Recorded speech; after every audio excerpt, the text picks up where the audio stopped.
Watch for democracy. CPAC.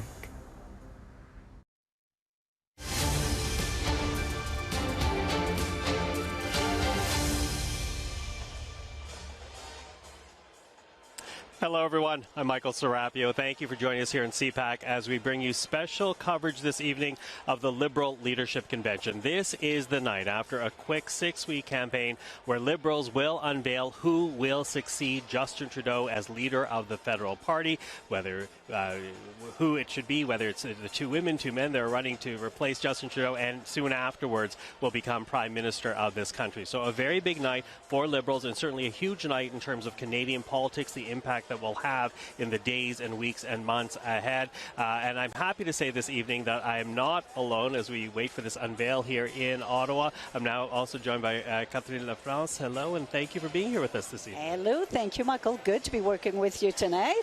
Alors, comme Michael le disait, As Michael was saying, we are at the Rogers Centre tonight, at the heart of Ottawa, and the room is full, and you have many people outside waiting to come into the same room and elect the next leader after a 6-week campaign following the resignation of Justin Trudeau.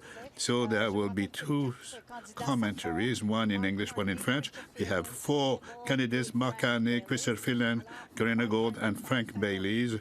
Mark Carney is now running ahead of other candidates. He's a favorite.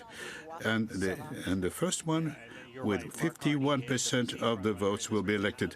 Pretty much from the get-go of it, the polling numbers have certainly been on Mark Carney's side. We've also seen in the last couple of days releases of how much money Mark Carney's been able to raise, over $2 million, far more than the other candidates as well. So he is the front runner as we go into this evening. And a bit of the process here, we're expecting this to go till about 9 o'clock or about 7 o'clock this evening, 7 p.m. Eastern. If all goes well. If all goes well, because we are looking at a ranked ballot situation where members have already put down who their first, second, third, or fourth choice would be for the Liberal leader.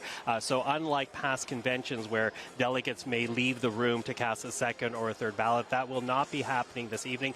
But regardless, whoever gets that 50% plus one right out of the gate, they will be the next leader of the Liberal Party. A lot to be watching out for this evening. We should point out as well, while we will hear from each candidate as this evening unfolds, we'll also be hearing from Justin Trudeau as he says goodbye to members of his party across the country. And to all of this and to the race that we are witnessing this evening right here on CPAC, I did a few minutes ago sit down with 3 well-known journalists here in this country to talk about the race and what to expect in the hours and then in the weeks to come. Take a listen.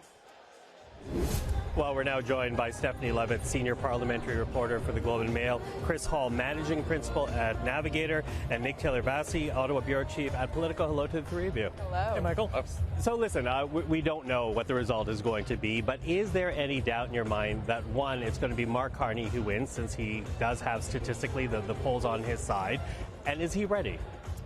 To answer the first question, there is no doubt. Ranked ballots are interesting. That's what the party chooses to use. There's room for some kind of upset, but it seems as though for sure the momentum, and if not just the votes, will be for Mark Carney. The question about whether he's ready to lead, one of the things we often see in politics, especially as of late, is you don't get a lot of people with private sector experience coming into the job. They look at, Pierre Poilievre, Conservative leader, as an example. So perhaps Mr. Carney is ready to lead in the sense of the Prime Minister having a governance role to play, running the federal government, maybe some of the HR requirements, some of the people management. Politically, is he ready to lead? That I don't know, because he's untested. Yeah, untested, never been in politics before. Chris, what do you say to it? Well, I think this is one of the tamest leadership races I've ever seen in my many years of covering politics, and that's a good thing. There's no ammunition to use out of the leadership race. For Mark Carney, I think the big challenge is, can he communicate more effectively with ordinary Canadians? Well, no one on Bay Street. Main Street, maybe not so much. So I think he needs to actually build out that reputation. He's not just a former Bank of Canada governor, Bank of England governor, but a guy who did actually grow up in a place like Edmonton and has normal issues like everybody else that he wants to deal with. Transition, he's got the team in place, led by Janice Charette. There are lots of people who are behind him, more endorsements, more money being raised, all of those things. to Steph's point, is he politically ready? He's going to have a tough time going up against Yves-François Blanchet, against Pierre Poilievre, who are much more conversant, particularly in French, but also at the give and take of a political debate. So he needs to prove that he can do that. Well, give and take the political debate, but also with journalists, because he doesn't really go deeply or long with journalist questions as well. Nick, what do you say? Well, I think one of the defining elements of this leadership race is its speed. It was only 6 weeks ago that this all started. And so Mark Carney jumped out to a fundraising lead. He gained a lot of momentum in various polling. And it's hard to come back from that if you don't jump out to that kind of advantage. And so the amount of testing, the debates we saw Mr. Carney and his opponents test each other, it was very limited. Everything is happening all the time these days, it feels. And there's a lot of scattered attention on this race. And so what we did see from, I think, Mr. Carney talking to journalists was that he's prone to misspeaking, maybe not lying, but certainly telling truthiness that we have to fact check pretty carefully. And I don't think that'll necessarily fly under the big spotlight of an election. And I would just echo what Chris says, too, about the French language debate and the sparring with Blanchet and Poilievre that's to come. Yeah, absolutely. And of course, Liberals need Quebec to form government. So where his French language skills take him in the next few weeks is something to be watching out for. But I also wonder about the challenge of unity here, because Nick, as you said, Mark Carney had this early lead on in this 6-week process. But here you have former government House Leader in Karina Gould. You also have the former Deputy Prime Minister in Chrystia Freeland. Is there going to be an issue of unity? What role is there for the other players tonight who are trying to run for Liberal leadership? I mean, the best question is, what does he do with Chrystia Freeland, right? Let's recall the reason we are sitting here today is because she quit, right? She quit in spectacular fashion. She put a shiv in the Liberal government saying, I no longer agree with any of this. I'm done in cabinet. Does she still see a role for herself in cabinet? And what would Mr. Carney have that role to be? I think Karina Gould, running so much on this, I am the progressive voice, I am the leader for tomorrow, there's room for her because he's going to want that voice, right? He's going to want some kind of counterpoint to his newness with the Liberal Party. She is of the Liberal Party. She can bring that. Mr. Bayliss will be interesting to see if he chooses to run for a seat in the House of Commons. Does he get rewarded with something? Should he win? Should the Liberals form government? That'll be an interesting thing to see. But I don't think the question of unity here, this wasn't a fractious race. There wasn't a lot of mudslinging. Mr. Carney and Ms. Freeland have a long and documented friendship. Doesn't seem to have been too tested by this. So I think the party itself will come out of this more unified, say, than in previous Conservative leadership races where there was clearly a divide once those races concluded. Chris? So the whole unity question, it's not a Paul Martin, Jean Chrétien kind of split. That being said, I think Mark Carney has to be very careful to offer something to Karina Gould that has substance, to bring in the young and those progressive voters who he doesn't necessarily talk to and hasn't necessarily talked to in this race. What I'm watching for from Chrystia Freeland, she has promised to run again, but I want to see how she does tonight. If she doesn't do as well as expected, will that promise dissipate? There will be, I'm sure, a role for her, but the key people, David McGuinty at Public Safety, Dominique LeBlanc in Finance, Melanie Joly, she's not taking any of those jobs. So what he finds for her, that's real. We know she quit in large part because she was offered a job that had no portfolio and no staff. They've got to find out what she can do, what she's willing to do. So that'll be the more important one in the longer term, but in the short term, he needs Karina Gould on side. Yeah, absolutely. Nick? This is a really interesting moment, I think, for a lot of staffers on Parliament Hill. Liberal staffers have gone through a lot of ups and downs, a lot of downs, a lot more than their ups. And they have all coalesced, not all, but many have coalesced around Karina Gould. During those very polite debates, Karina Gould did show a little bit of energy. And text messages are lighting up with people who work on the Hill who are looking for some energy and they're looking for something to look forward to. And they found it in her. And so she was a capable government House leader, and she is the progressive face of that party right now, such as it is.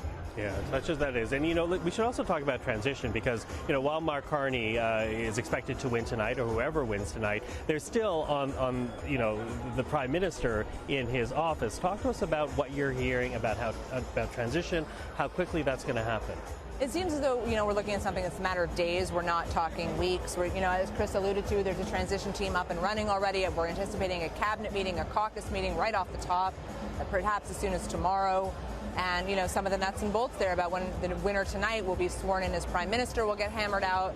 And then, you know, it's off to the races. You're going to be both trying to navigate when to call the next election. The House is prorogued until March 24th. Did they bring it back? Did they not?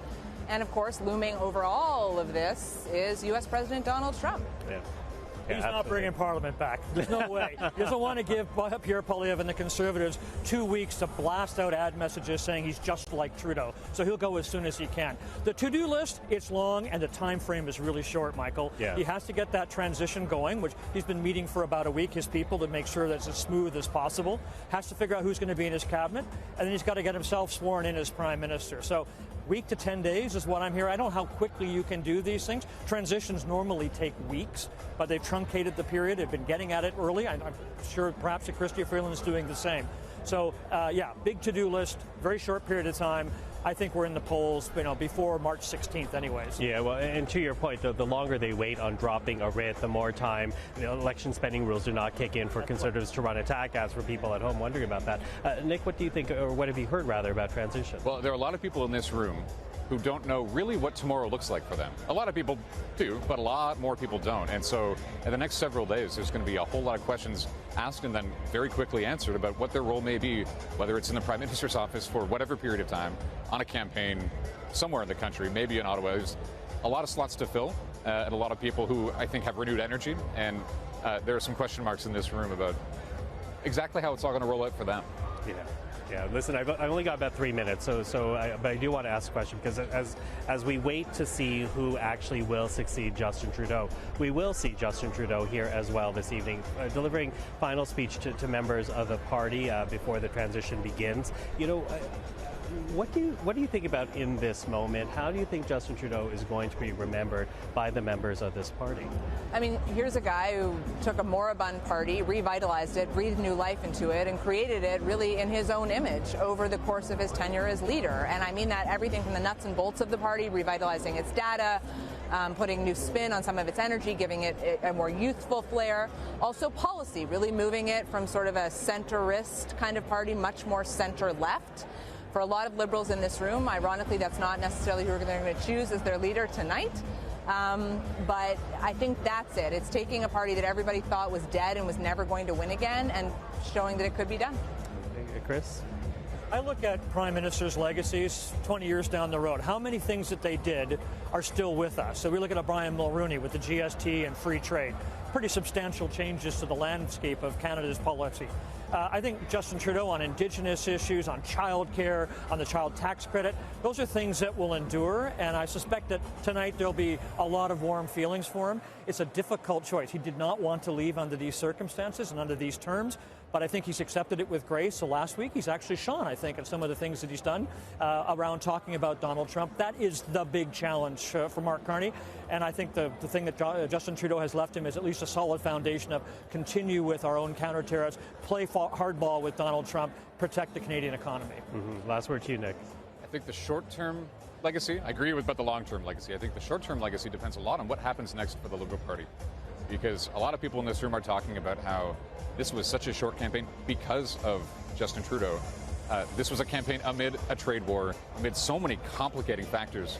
And there are questions about whether or not Justin Trudeau may have left the party in a better state had he left a little bit earlier, a few months earlier, when the writing maybe was a bit already on the wall. And so it's a big question mark about the short term, but I agree about that long term. Okay, well, a lot to be considering this evening as we wait to see the tabulations come in and see who actually does win Liberal leadership. Stephanie, Chris, Nick, thank you very much for the time. Thanks for having us, Michael. And with that, we are now showing the scene right here at the Rogers Centre, again, less than a kilometre away from Parliament Hill, where Liberals are now gathered, well over 1,000, and hundreds of them gathered here in the Rogers Centre to choose the next Liberal leader. The voting has already been done, and the reveal will be made in just a couple of hours' time. And before that, we will hear from all four candidates. We will also see the current Prime Minister's daughter, Ella Grace, as she introduces Justin Trudeau, and he has a chance to say goodbye, some final words as I bring back Catherine LaFrance as we continue our coverage here on CPAC, Catherine. And, you know, I had the opportunity to speak with the journalists that I know here in Ottawa gathered, and you also had a chance to sit down with some people who are covering the story, because this is a very significant moment in Canadian history and also vis-à-vis what's happening with the United States. Absolutely, Michael. Alors vraiment, ce qui se passe en ce moment, c'est quelque chose what is happening at the moment is unseen and is completely new. You have a prime minister who has resigned, the House which has been prorogued, the leader who has a new leader who has to be designated, and you see what we have, a panel of journalists who agree, saying that this is a moment in our history which is completely new. So I have this interview with a panel of journalists, Joël Denis Bellavance pour La Presse, Catherine Lévesque pour The National Post et Boris Boucarier for Le Devoir.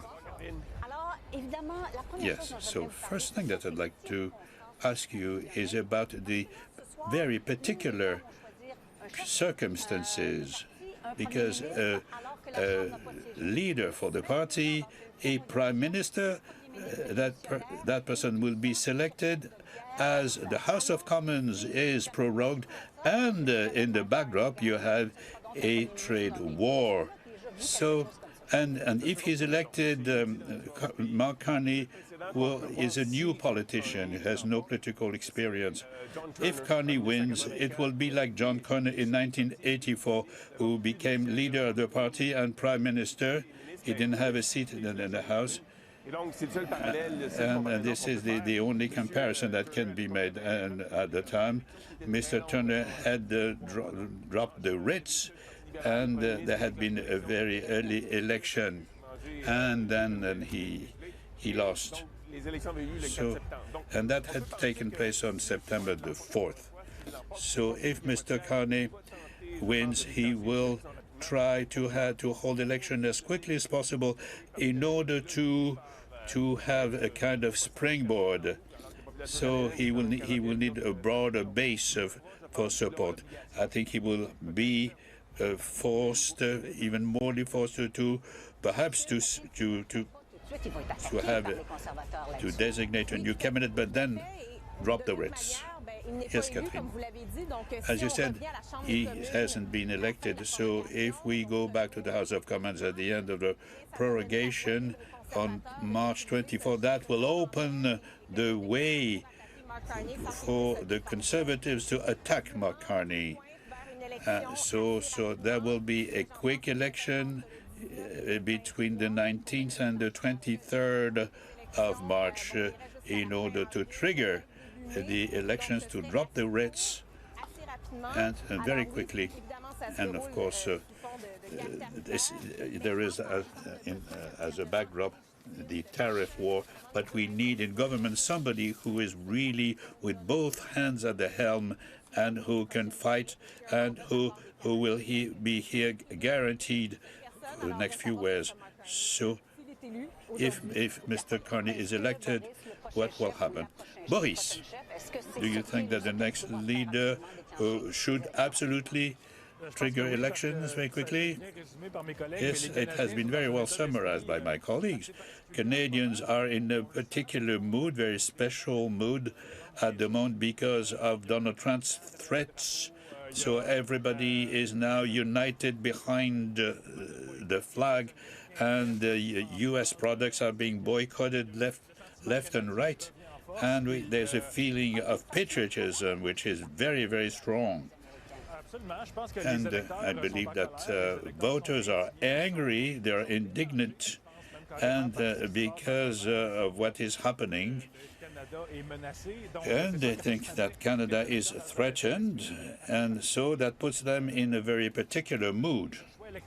And choosing who you vote for is very much the outcome of how you feel, and is very emotional. And so I believe that the new I don't think that the new leader for the Liberal Party and the next Prime Minister will wait for too long. Because if you look at the polls today, the Liberal Party, which had been lagging behind for the last 2 years, with the record gap with the leading Conservatives, it looks like they're catching up at the moment, so this could be the right time to trigger elections. Boris, do you think we might have some surprise tonight? We know that Mark Carney is now running ahead, but does he have the necessary charisma?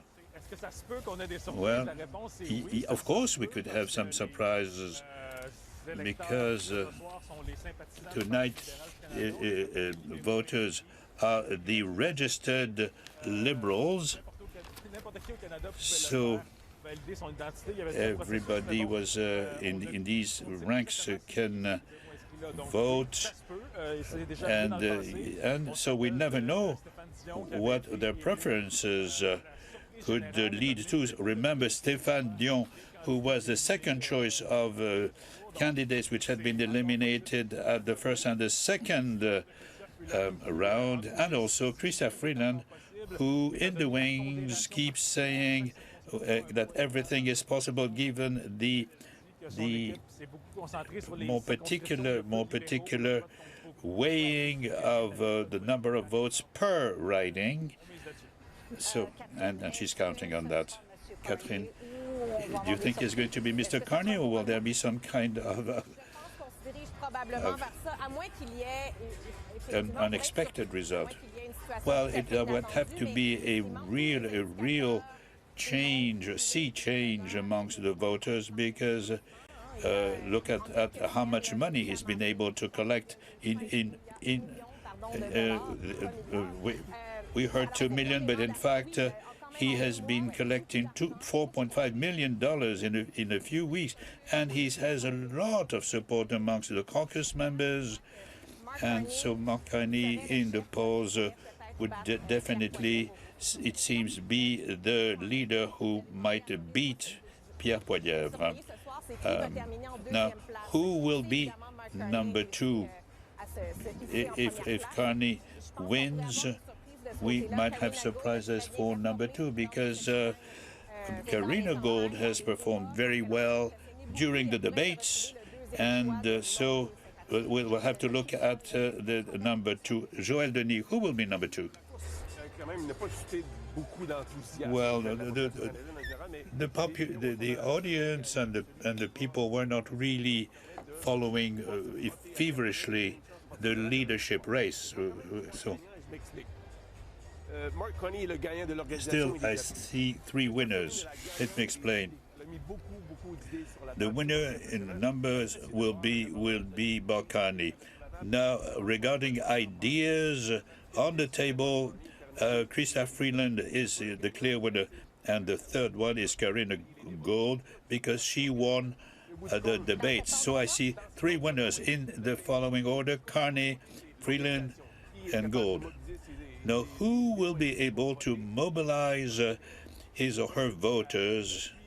So, you know, if we look at the supports that have been gathered by Mark Carney, he will be the winner. And there might be a surprise between Chrystia Freeland and Karina Gold as number two.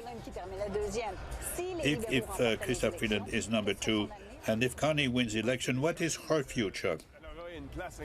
Oh, she will be indispensable in the cabinet, because she was considered the heir to a liberal history, and she has a lot of experience, and she is the one who is not afraid of bullies like Donald Trump. She is the one who negotiated the free trade agreement. She will be indispensable in a Mark Carney team. Okay, what will happen? What's about the fate of the candidates after this race? Should the Liberals win the election, do you think that these people will have big portfolios? Yes, I think so, because they all have demonstrated through their background, through their organization and funding. And I see each of the four candidates getting a good portfolio. I see Chrystia Freeland. I think she could be Foreign Affairs Minister. She has, as we just heard, negotiated with Donald Trump. Karina Gold is also indispensable, and she is a central piece. And she showed that she had a very good political instinct, same as Bailey's. He's been an MP. He's never been a minister, but he's shown that he was able of innovation and initiatives. So I believe that he too could be an asset in the team. Boris, we have the feeling that the Liberals didn't really fight one another, and that all issues have not been solved. Is there something remaining in the background? Yeah, that's a very good question, especially regarding Mark Carney. So we see that his rivals, Carney's rivals, do not want to attack him too ferociously. So maybe Mark Carney being the front runner, the others wants to have a good position in his team rather than trying to bring him down, which might be a little bit risky. And so the election date is not known. The writs have not been dropped. Mr. Trump is keeping triggering surprises left and right, so the next weeks will be extremely tense and intense. Yes, we have to acknowledge that there is an impact on the part of Trump on this race, because he has absolutely crystallized the nationalistic aspect or elements of the race, with the people rallying around the Canadian flag, and that gave a new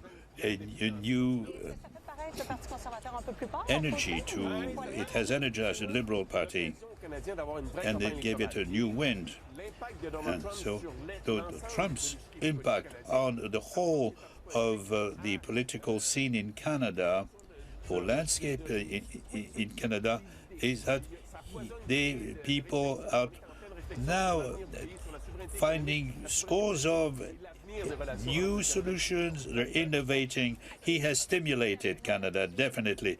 Okay, we'll be concluded on this. Thank you to all the three of us. Of you.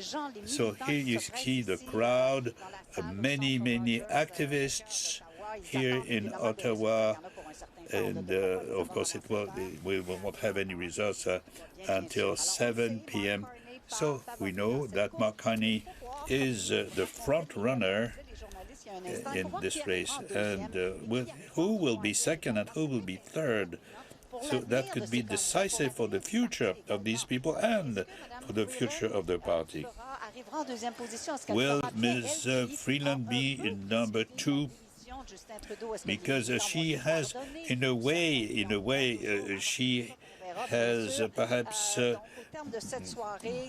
brought closer the resignation of Mr. Trudeau by her own resignation. Important for tonight, and it's really, I do appreciate the fact that we're getting a full view of the room right now, because, you know, quite frankly, when I was speaking a few minutes back, I knew that there were so many more Liberals out in the hallway, but when I looked in the room behind me, not quite as full, but has gotten much more fuller. And among the Liberals here tonight is the Industry Minister, François-Philippe Champagne, and he was kind enough to come over to our stage to have a bit of a conversation with me. And I began our conversation because this is not only important in terms of the Canadian context, but in terms of the Canada-U.S. relationship as well. So I asked François-Philippe Champagne about the challenges facing the new leader. Take a listen. Well, we're now joined by the Industry Minister, François-Philippe Champagne. Minister, thank you for taking the time. It's good to be with you and share the excitement today, Well, certainly there are a lot of excited Liberals in the room, but I do want to ask you first and foremost, because obviously whoever is chosen as leader is going to be walking into some tough negotiations with the United States right now. What is job number one, in your opinion, for the new leader? Well, standing up for Canada, fighting for Canada. Like I said, what we've seen this week cannot continue. Uncertainty cannot become the new certainty in the relationship. And I said that to American television. I was just on U.S. shows this morning, and I said, the markets have spoken. Hundreds of billions have been lost in the United States. CEOs, American CEOs have been speaking, union leaders. We kept saying, a tariff on Canada is a tax on Americans. And I think mission number one will be to somehow engage in a different way. I said to the Americans, I said, that might be a day for reset and how they engage in Washington with Canada. Canada is their biggest customer. Canada is a trusted partner and ally. So I think job number one of the Prime Minister, I think the excitement you see here will be galvanizing the country. And I think, in my view, Mark Carney will inspire that kind of leadership, steady leadership, a strong vision for the country, an ambitious Canada. That's why we decided to team up together, because we have the same vision about it. I wanted to run at some stage. This was about having the same strong vision for Canada, ambition for Canada. We're going to have a period of turbulence, but I think we're going to come out of it stronger and more resilient as a nation. And we'll see how Liberals vote, because, of course, we still don't know the results yet, whether or not it's Mark Carney. But I do have, here we have this Liberal leadership process happening in the midst of a trade war.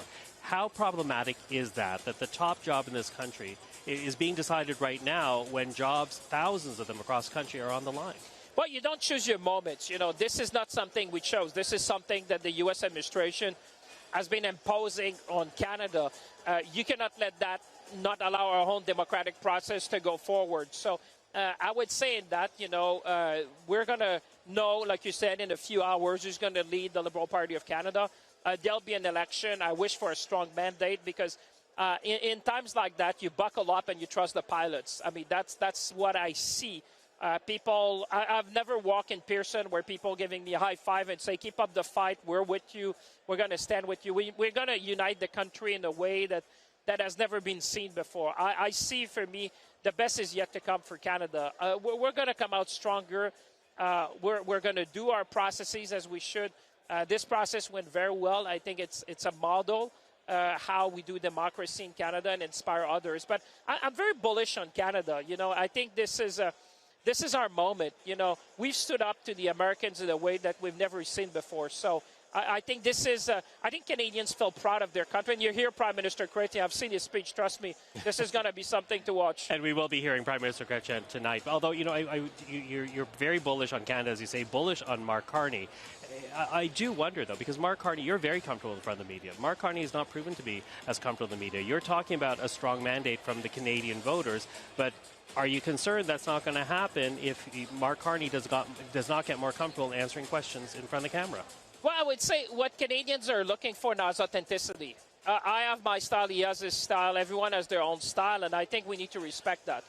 What they want to see is a steady leader, authentic leader, someone with vision, and he's going to have a team. If it's him, like we said, we don't know yet, but, if I look at the polls and everything, it's likely to be him. He's going to be surrounded by people who can bring that message also to Canadians from coast to coast to coast. And I intend to do that with him and to the world as well. I think it's our moment to shine as Canadians. Okay. Quickly running out of time, but I do want to ask you as well, because we're quickly approaching March 12th when we're talking about more tariffs coming from the United States. What are you hearing from industry leaders in this country about how worried they are about that date? Well, listen.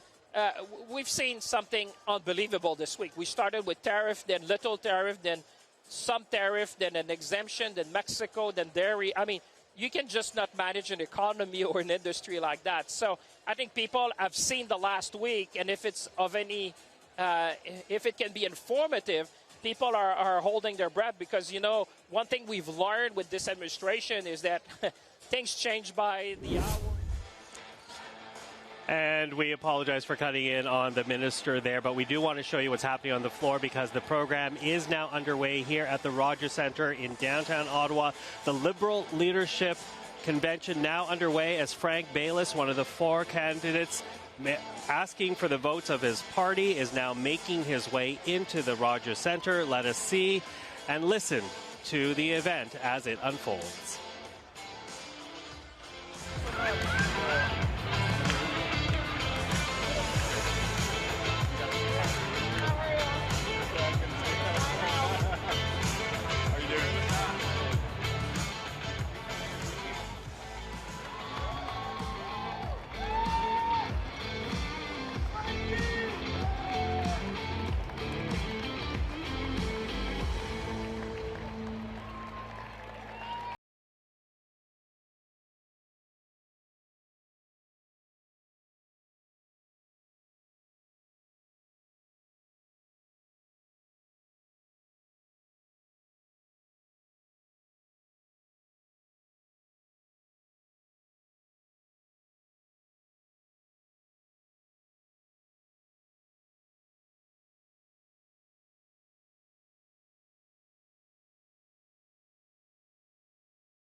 Merci. Merci. Thank you. Thank you. Thank you. I'd like to start by thanking all those who have supported me throughout this race. My friends, my incredible team, and all my supporters, I am deeply, deeply grateful. Thank you. Now, we are living in challenging times. Our economic security and our very sovereignty is under threat. But the man who challenges us does not know our history, and he does not understand our values.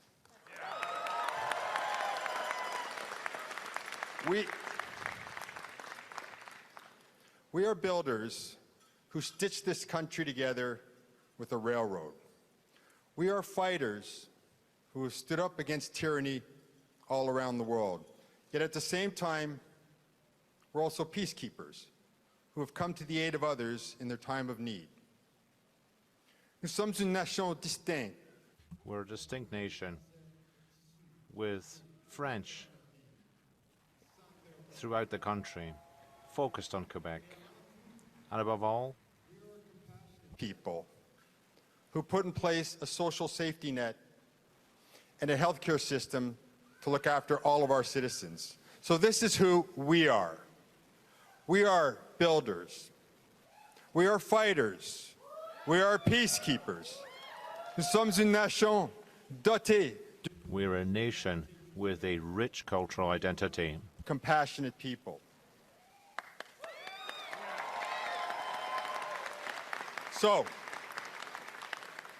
So, we will not be intimidated by a tweet. And we will not be broken by a tariff. Nous sommes les Canadiens. We are Canadians, and together we will build our nation. The true North, strong and free, and we will always be.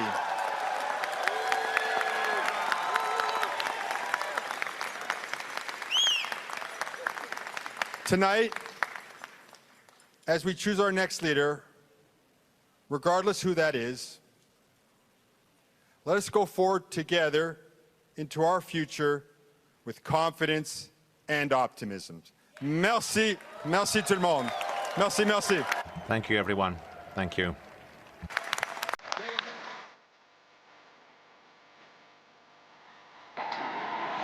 Amis libéraux, faites du bruit pour Chrystia Freeland. Liberals, make some noise for Chrystia Freeland.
Good evening.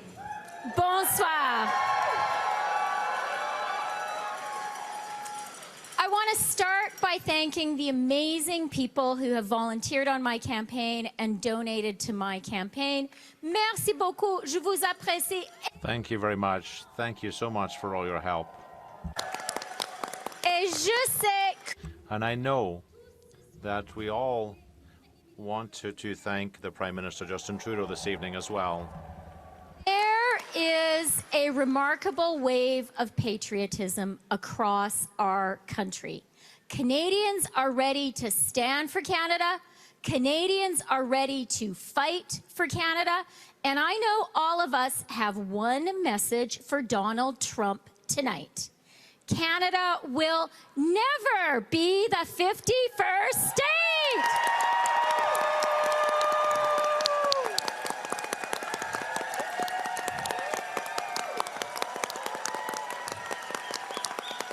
Oui, c'est ça. Partout au pays. Across the country, Canadians are ready to fight for Canada. We're ready to defend Canada. And Canada will never become the 51st U.S. state. Just in December, people were writing off our Liberal Party. But tonight, we all know that we can, we must, and we will defeat Pierre Poilievre and his maple syrup mega.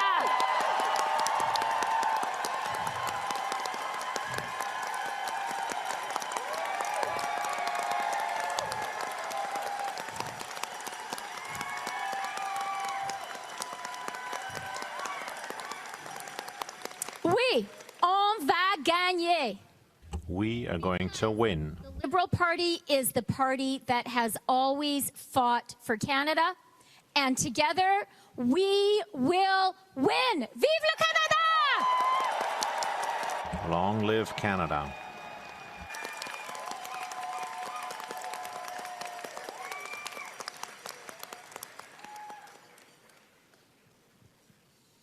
Merci.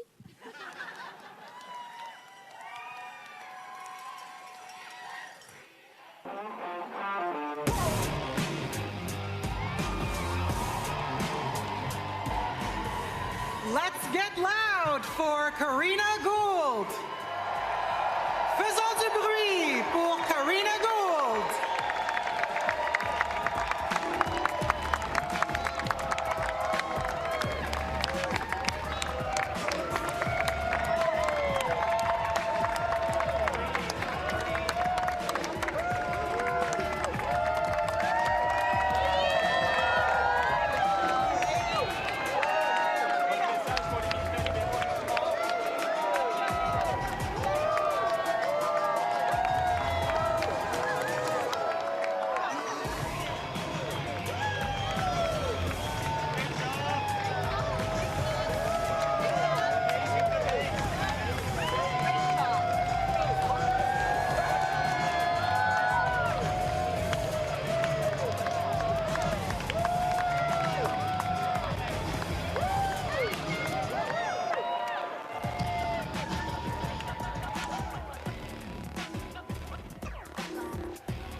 Good evening, everyone. Today is a wonderful day for the Liberal Party of Canada. Great day for the Liberal Party of Canada. I want to start by saying thank you to each and every one of you. You participated, you joined the party, you voted, you volunteered, you made donations, and the Liberal Party of Canada is strong because of each and every one of you.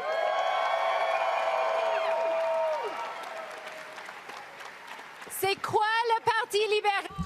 What's the Liberal Party? Well, it's the members, it's the supporters across the country. It's a strong party. Our party is always there to defend Canada and to defend Canadians as well. Our party is made of incredible Canadians who care so deeply about this country, and it is always the Liberal Party of Canada that stands up for Canada and stands up for Canadians. And this leadership campaign has shown that there are so many Canadians willing to stand strong for Canada. Et moi, je suis plein. And I'm very inspired because of you, the members of our party. You're here to stand up for Canada. Through it all, we have remembered who we are as Liberals. I am proud to be a Liberal in Canada. Je suis fière d'être libérale. I'm proud to be a Liberal here in Canada. And let's remember, we are the party of healthcare. We are the party of the Charter. We are the party of the Maple Leaf. We are the party of multiculturalism. We are the party of reconciliation. We are the party that fights climate change. And we are the party of national child care. Et c'est grâce à vous. And it's thanks to you, thanks to the members and Liberal supporters that always have the best ideas for Canada. This country who dream big for Canada so that Liberal governments can deliver for Canadians. So tonight, whatever the result, we leave here proud Liberals, proud Canadians, and united so that we can take the fight to Pierre Poilievre, win the next election, and stand up for Canada!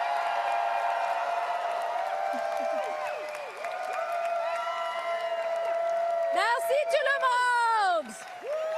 Thank you, everyone. Thank you.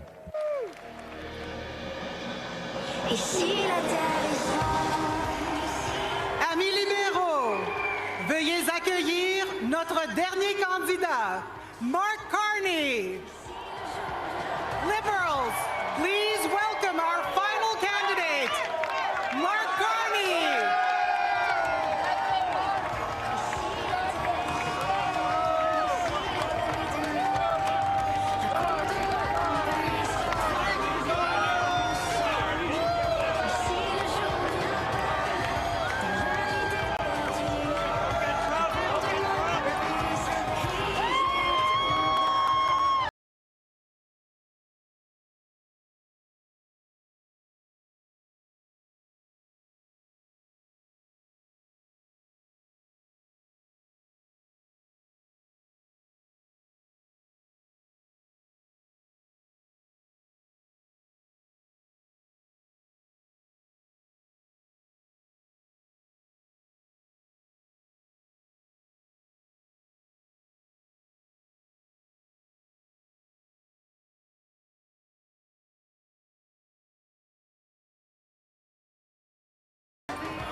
Alors.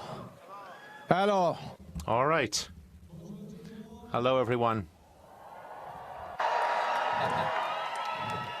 Je veux vous poser quelques... I'd like to ask a couple of questions. Who's ready? Who's ready to stand up for Canada? Qui est prêt? Who's ready to help the Liberal Party win the most important election of our lives? We have to do this. Christa's ready. Frank's ready. Karina's ready. Everyone in this room's ready to do that. C'est ça. We have to win this election. The big election.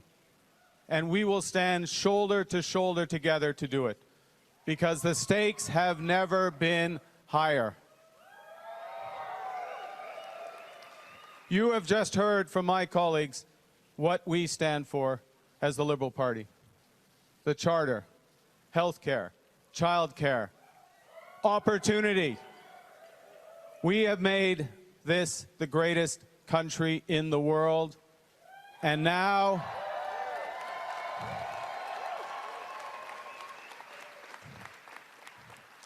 our neighbors want to take us. No way. No way. Impossible. This party has more than quadrupled its membership in the past 2 months, more than 300,000 members. Old Liberals, and my definition of old has changed, but old Liberals coming back, members who've never been part of a party before, united with one purpose, which is to make Canada even greater pour tous les Canadiens et Canadiennes. Greater for all Canadians. Dernier mot.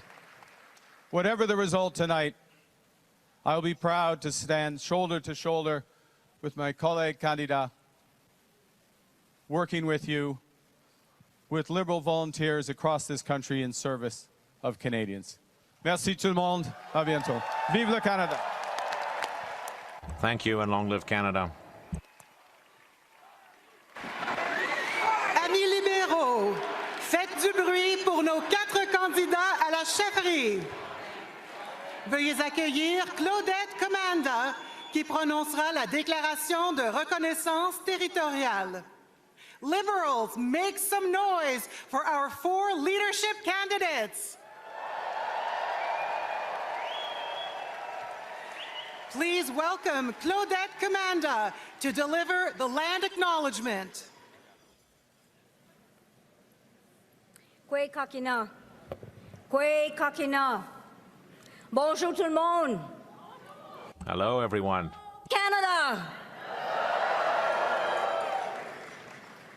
Hello, Liberal Party of Canada. Are we excited? Are we happy? And we should be. Carney Mitch Kijigun Kinun the Nishinakos Kitagan Zibi Donjaban. Kwait Kakina Nichkiwe Dug. Mono Sir Claudette. I'm Claudette Commanda. I'm an Algonquin woman from the Kipikan Zibi First Nation. And I'm ready to be here with you and very happy to be here this evening. My English name is Claudette Commanda, and I am from the Kitagan Zibi Algonquin First Nation, and I'm very honored to be here with each and every one of you. I know there are many that I can't see, and you cannot see me, but that's okay. What's important is that you hear me, we hear one another, and we're here together as brothers and sisters in this beautiful land called Canada.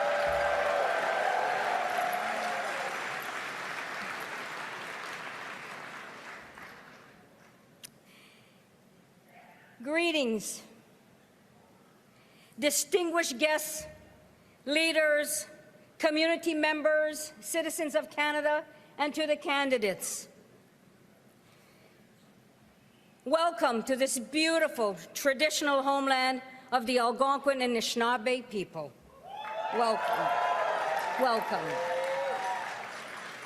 Bijajig Oma. Bienvenue ici.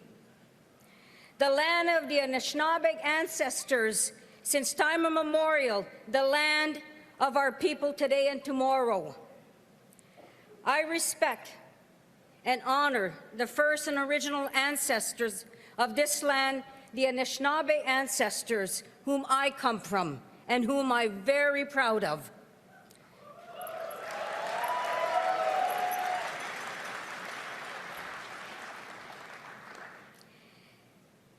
And as I acknowledge my ancestors, I acknowledge the ancestors of First Nations, Inuit, and Métis people.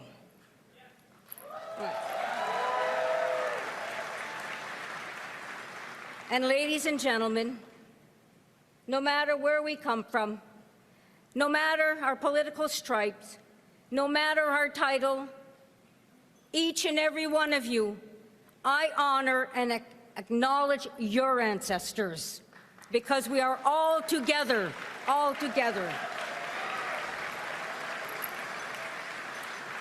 But for our ancestors, we would not be here.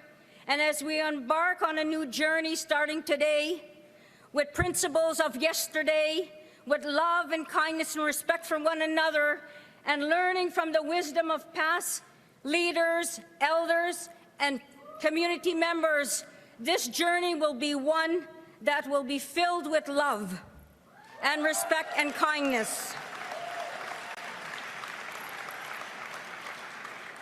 And my blessing for you indeed is one of love. May the Creator bless you.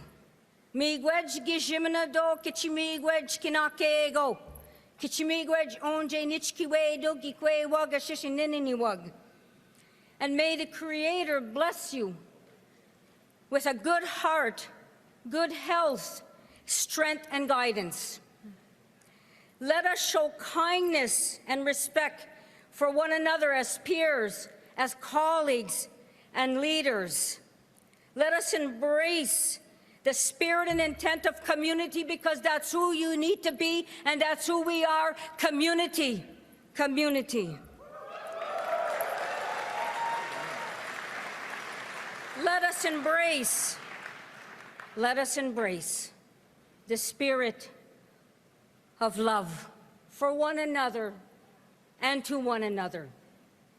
And that love is so much needed today, because we see what's going on out there. And let no one break love.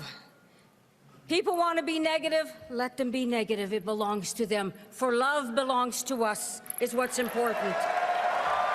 Important.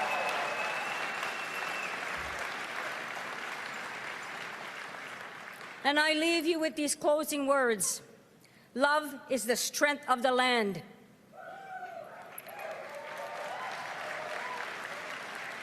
Love is the courage of the heart. Love is the guidance of visions.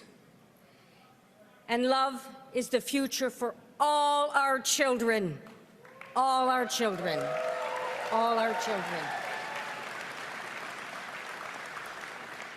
Best of luck to all the candidates. Just know, no matter what, we will walk together, we will work together, and this country will remain the country that it is for all our children today and tomorrow. And my friends, Ayongwamazin, Nigawabmin, Gizagiyin, I love you all. Take good care.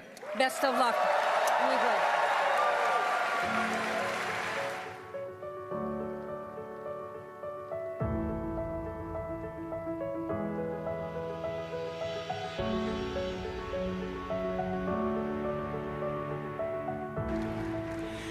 Thank you, Claudette. Merci, Claudette.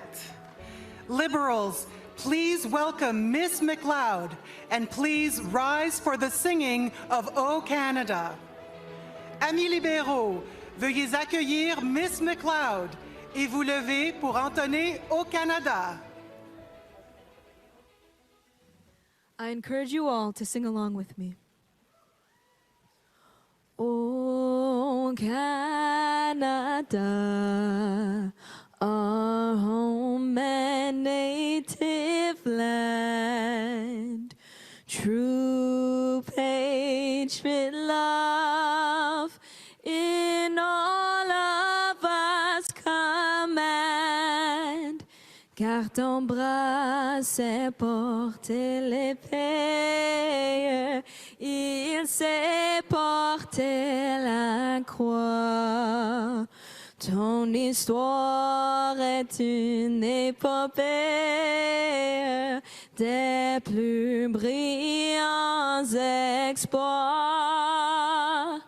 God, keep our land glorious and free.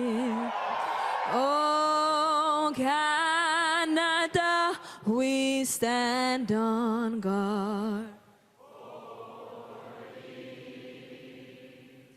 Oh, Canada, we stand on guard for thee.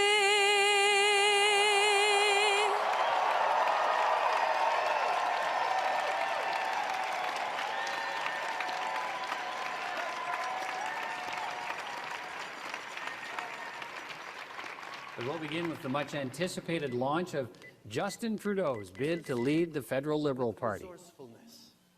Let us rededicate ourselves to the glorious, improbable work in progress that is Canada, and to serve its people through the only party willing to speak to and for all Canadians, the Liberal Party of Canada. Nous avons battu la peur avec l'espoir. We've beaten fear with hope. We've beaten cynicism with hard work. Negative, divisive politics with a positive vision that brings Canadians together.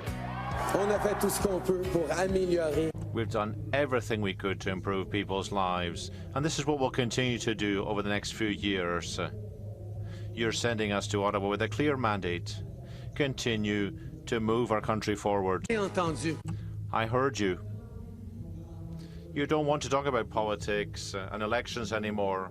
You want us to focus on the work that we have to do for you.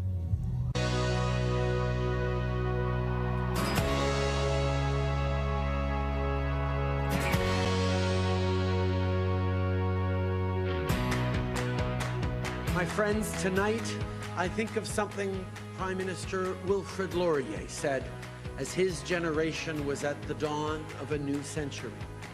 He said, "Let them look to the past, but let them still more look to the future. Let us feel the warmth of a new dawn, and above all, let us seize the promise of a brand new day." Merci, mes amis. Thank you, my friends.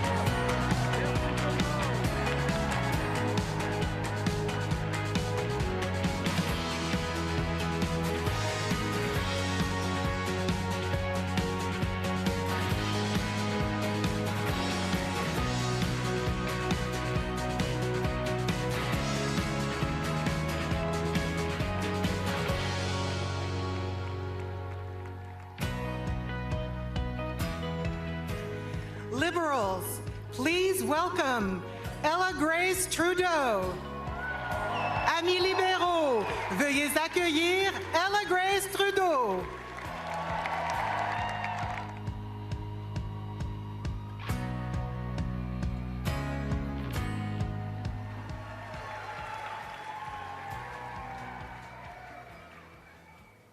Hi, everyone.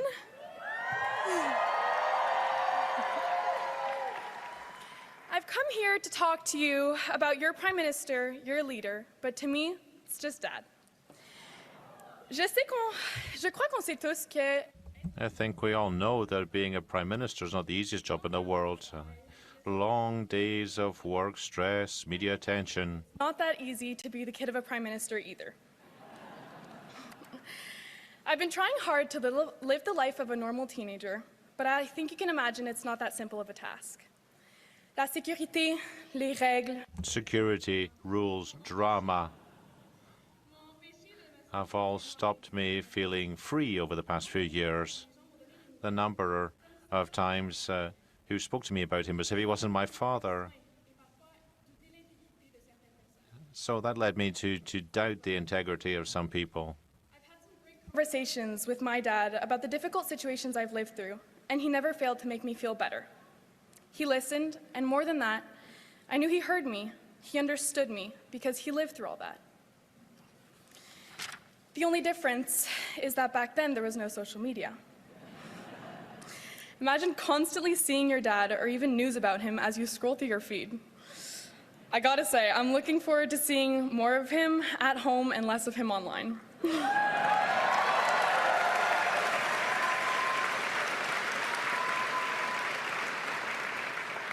But I would never trade the last few years for anything. Dad, I'm so proud of you.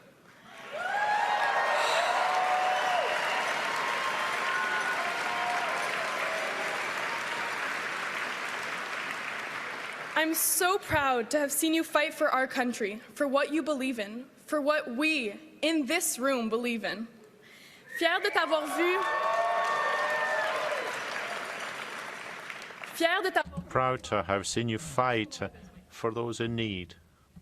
I'm extremely grateful to have lived these experiences and grateful to those around me who have made it even just a little bit easier.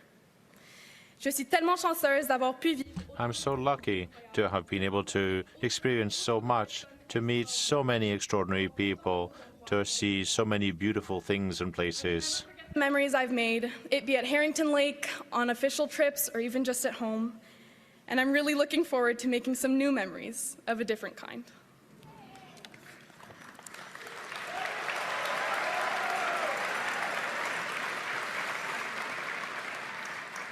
My brothers and I have shared our dad with you for the past 12 years. Now we're taking him back.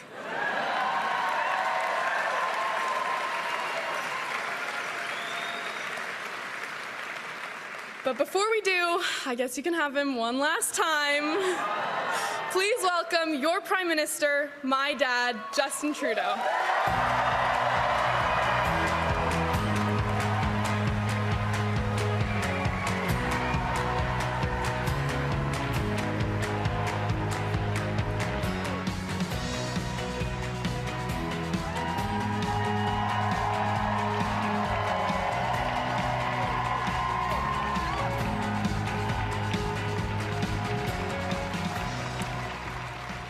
Bonsoir, mes amis. Bonsoir, tout le monde. Hello, my friends.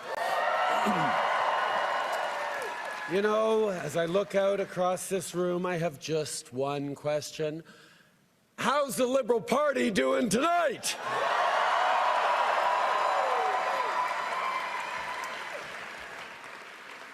Ella Grace, I know that these last few years haven't been easy for Sav. Hey, Adrienne, yourself. Thank you for having been so patient with me, even when I was stressed, when I was traveling too much, when I couldn't think about anything other than work. But please know that in the most difficult times, you inspired me. You gave me courage.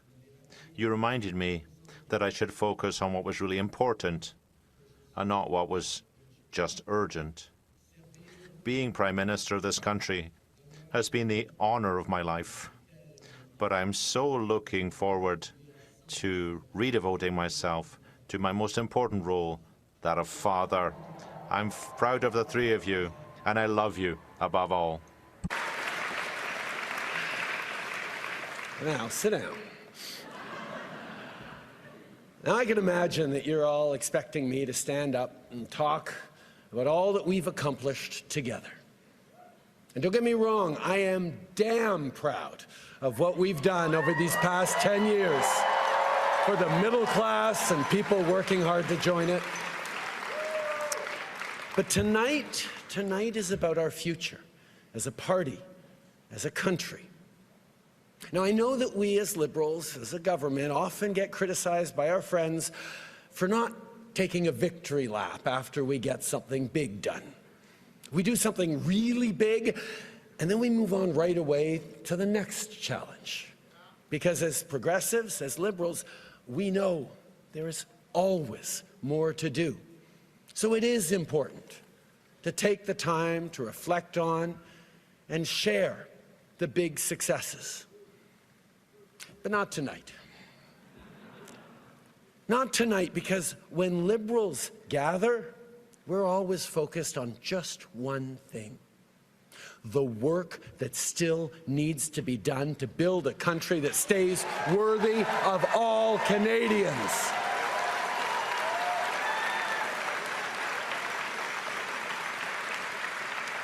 And simply put, that's the work of a lifetime for each and every one of us. It's very simple. Liberals are dedicated to making this country even better, not because we think it's broken, but because we have an opportunity and therefore a responsibility to ensure that Canada stays the best country on earth.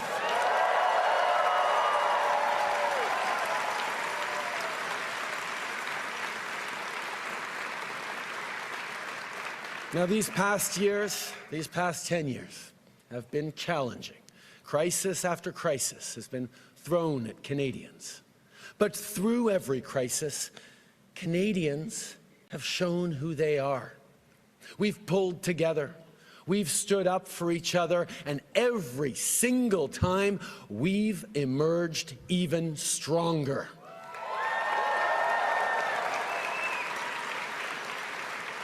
And now, as Canadians face from our neighbor an existential challenge, an economic crisis, Canadians are showing exactly what we are made of.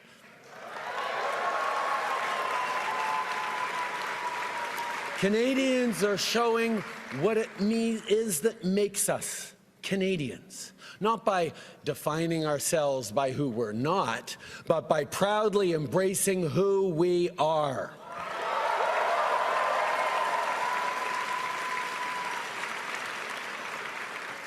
We're a country that knows that standing up for everyone's fundamental rights is the only way to protect our freedom.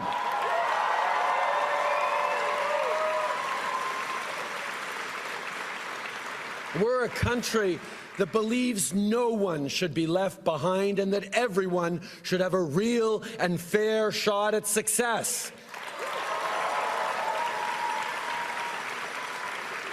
We're a country that refuses to accept the false choice between a strong economy and a healthy environment. We're a country that embraces reconciliation and Indigenous peoples as true partners because it is the only path to a shared, prosperous future.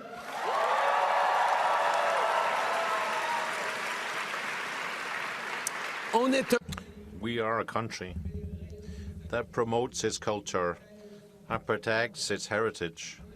We're a country that breathes life into the French language and is heard across the world. We're a country that celebrates its diversity and draws strength from its differences.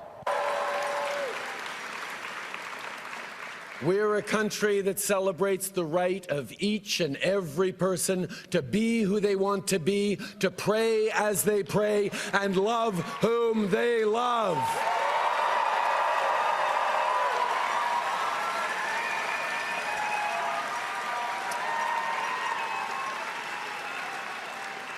We're a country that will always defend a woman's right to choose.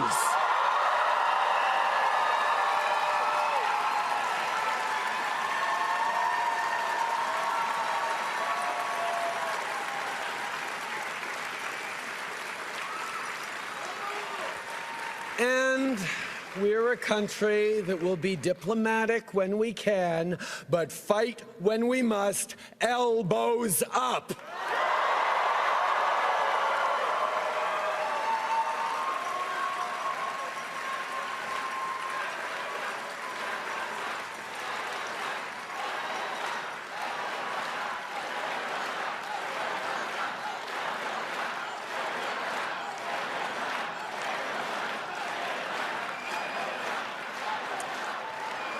But you here in this room, and our fellow Liberals watching across the country, you know all about fighting with grit, with determination, when the going gets tough. You remember where we were 15 years ago with just 35 seats in the House. You remember our ups and downs and all those times that people counted us out, all the times they said our party was on its last breath. Like all Canadians, it's when you try to count us out that we Liberals show our true mettle.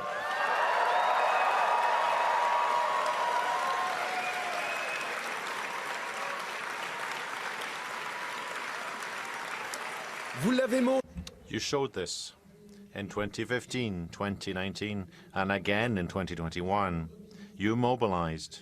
You knocked on doors. You did it in the rain, in a heat wave, in the freezing cold. You did it in the middle of a pandemic, wearing a mask. You fought for your country, and you've changed it for the better.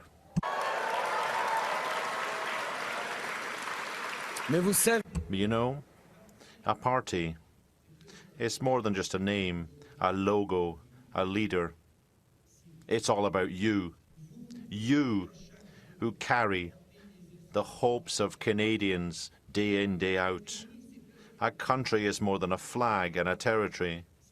It's a vision which is built gradually, day after day, between friends and neighbours.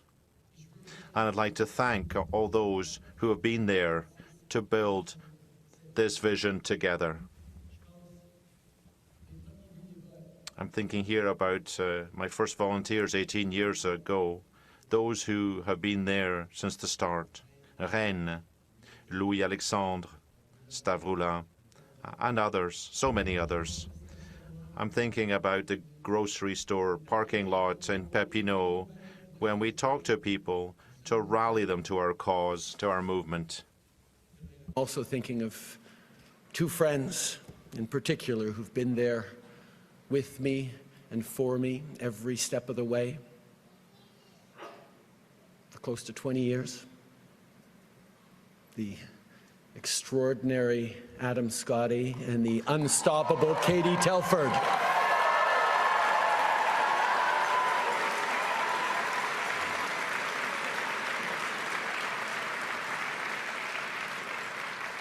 Now, as I look at all of you in this room, no speech could be enough to thank you all as much as I'd like to, as much as you should be. I can't even offer you a well-deserved break because, once again, we need you. Your country needs you maybe more than ever. And I have no doubt that you will answer the call because you've done it before. Liberals will meet this moment.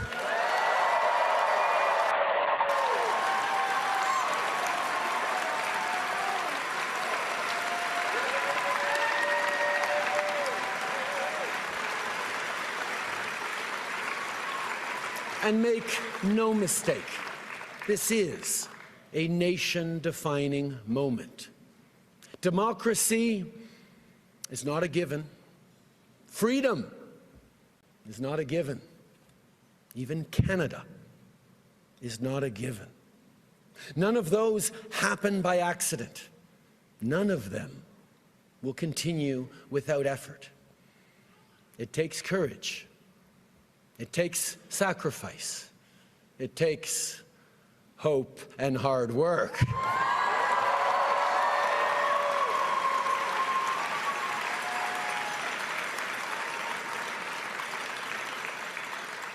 "60 years ago, standing atop Parliament Hill, Prime Minister Lester B. Pearson first raised our beautiful maple leaf into the Canadian sky. It was much debated at the time, but Pearson knew well what we all know now, that our flag would serve as a unifying symbol that would define the next chapters in our national story. 60 years later, there are still so many more chapters to write. And I can tell you, The world is looking to see what Canadians will do.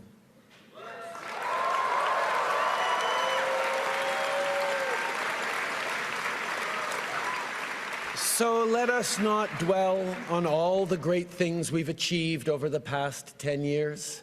Let us aspire instead to achieve even more over the next 10 years and the decades to come.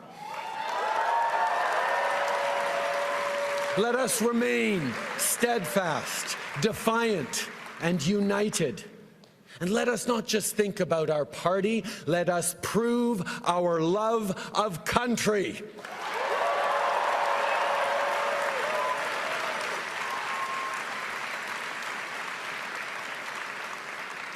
As your leader, as your Prime Minister, I have done my level best each and every single day to help build a country that stays worthy of all Canadians.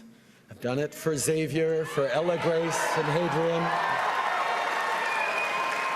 And I've done it for your kids too. And I've done it with you. And although you'll always find me alongside you, cheering along, their future and your future is now in your hands. Merci, mes amis. Merci pour tout.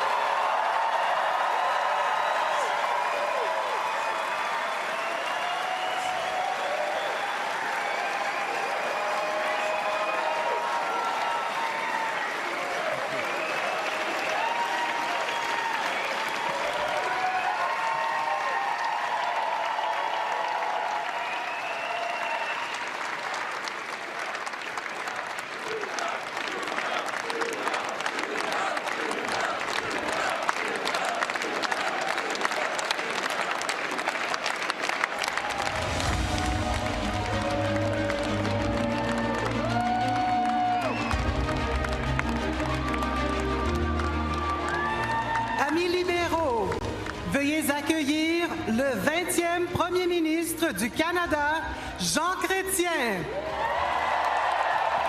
Liberals, please welcome the 20th Prime Minister of Canada, Jean Chrétien.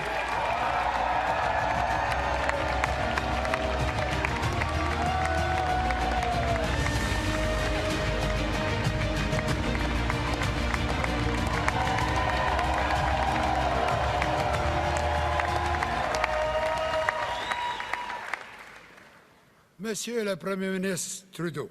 Prime Minister Trudeau, candidates, the President of the party, ministers and MPs, good evening. This is an exceptional opportunity for me to be here this evening. This is my ninth Liberal convention that I participated in. And it's the 7th time that I've spoken at the podium. I would have never thought that I could do it at 91.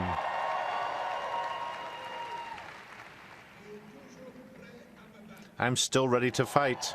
I have fight in me yet.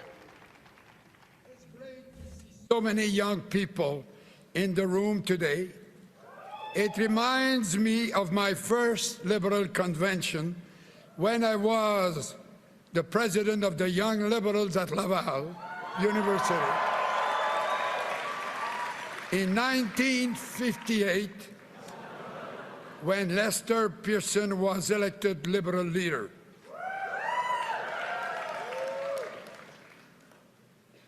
In 1958, not many of you were born. And he then became a very good Prime Minister. I have kept coming to Liberal Convention for 68 years. I have kept coming back to Liberal Convention because of what the Liberal Party stands for. I have kept coming back because of what the Liberal Party has delivered to make the lives of Canadians better. And I am here today because it is the Liberal Party that can best deliver the better lives for Canadians in the days, weeks, months, and years ahead.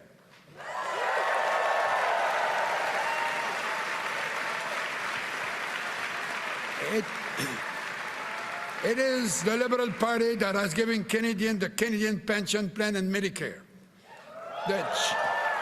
the Charter of Rights and Freedom, the 2 official languages that put the Indigenous rights into the Canadian Constitution, brought in tough gun control laws, affirmative action. We have always supported women's right to choose. We are the party who led the way to permit the second party in the country in the world to permit same-sex marriage. The party is the party of diversity, equality, tolerance, openness, and inclusiveness. We Liberals call it the very essence of Canada. And it is the Liberal Party that gave us the red maple leaf flag 60 years ago, which flew so proudly in homes across the country on the 14th of February to demonstrate our patriotism and love for Canada. I want to say a special thank you to former Prime Ministers Joe Clark, Harper, Martin, Campbell for coming together with me to rally Canadians across the land to show the Canadian flag with pride, with a lot of pride.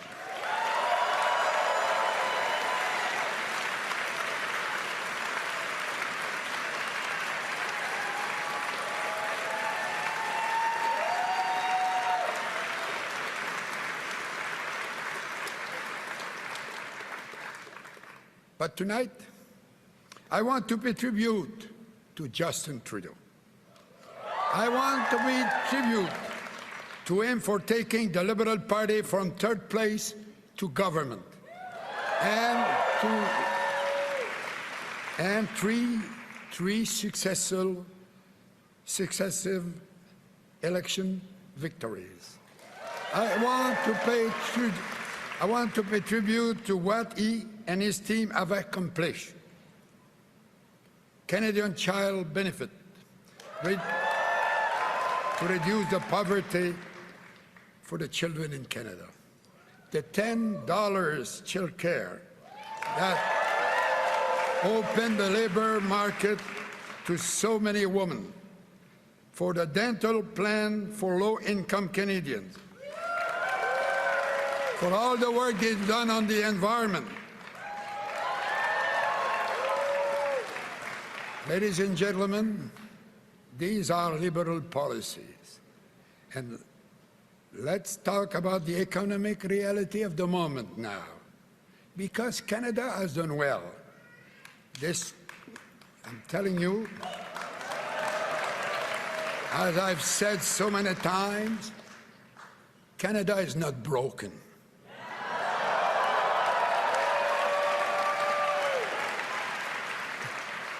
Despite the attacks by the critics, Canada has the lowest deficit per capita in the G7.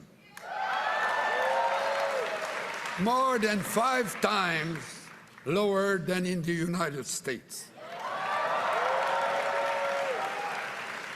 For the lowest debt per capita in the G7. And in fact, the payment on the interest of the debt today is only 11% for each dollar of tax we pay, and compared to what we got when we formed the government in 1993, we were obliged to pay 35 cents in every tax dollar.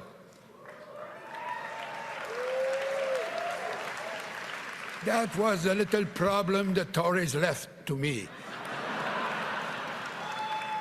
And we balanced the books. We took that mess from the Tories and we balanced the books. And we had 10 years of surplus. And the Tories came back to power and we went back in debt. Now inflation is 1.9% in Canada. It's 3.2% and increasing south of the border. You know, I spend my life talking about job creation. Now the problem, we're looking for manpower. It's a difficult problem, but it's better than the reverse. You know, I want to pay tribute to the government, to Mr. Trudeau, and to all the provincial governments for the fact that they have been with the municipalities put together the best program on the pandemic that we face, better than any other country in the world.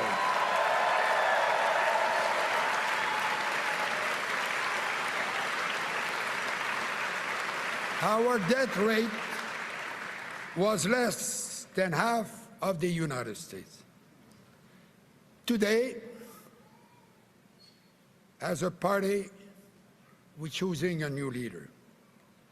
A leader who will assume the mantle of Laurier and King, Saint Laurent and Pearson, Trudeau's father, Trudeau the son, who has with him a very beautiful daughter. You know, I'm old enough to say that. And myself. And I want, that is very important, I want to take this moment to say how impressed I am by the quality of the candidates whose names are on the ballot tonight.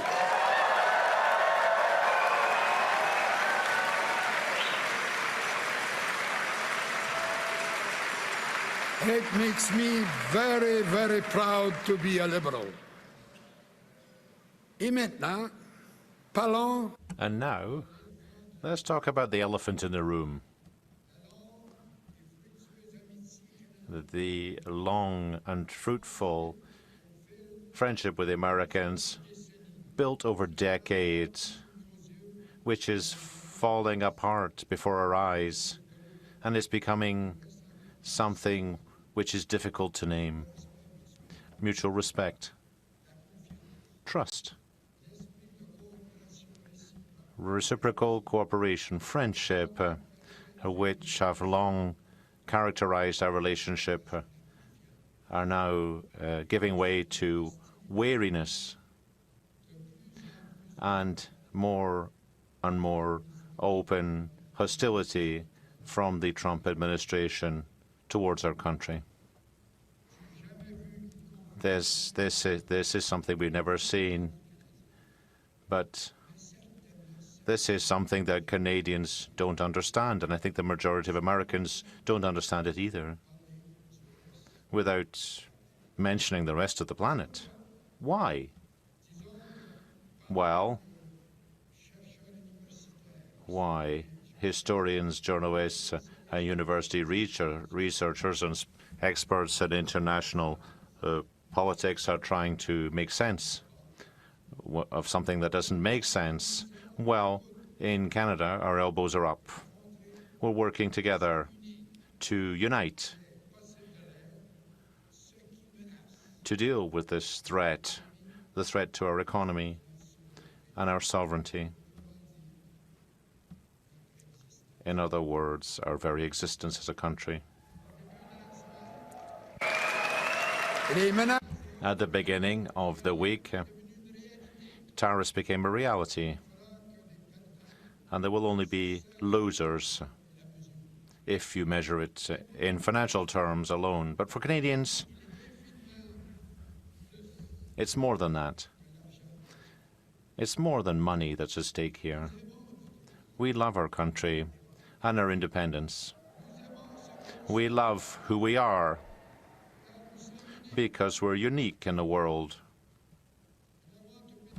To the Trudeau government and all the Premier for the way they have led Canada in the last few weeks in confronting the menace imposed on us.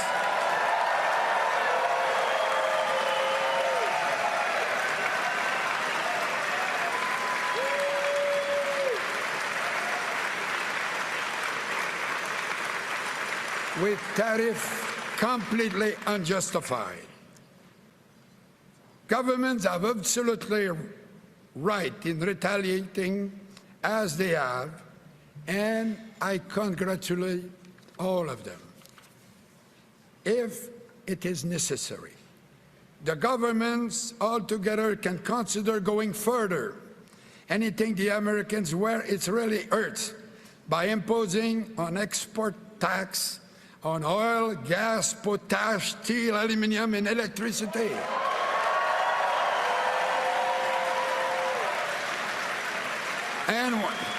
And we'll use that money to build infrastructure that are needed in Canada. For example, to build a pipeline for natural gas from Alberta to Quebec. Alberta, the family of my mother, and Quebec, of my father. So, you know, I think that if we do that, that will keep the steel workers working in Canada for a long time. And I could go on, but I'm limited in time. So, the world has lived for 80 years with a rule-based order that has brought us peace and prosperity. It has enabled the United States to be the strongest, the most powerful country in the world. It has allowed all of us to sleep well every night. And now, Donald Trump has decided to throw it all out the window. We are going to be living very difficult time. But I'm very confident that the next Prime Minister will work with the Premiers, the leaders of all the political parties in the House of Commons, and allies around the world to stand together to meet the challenges that Mr. Trump is creating for the whole world.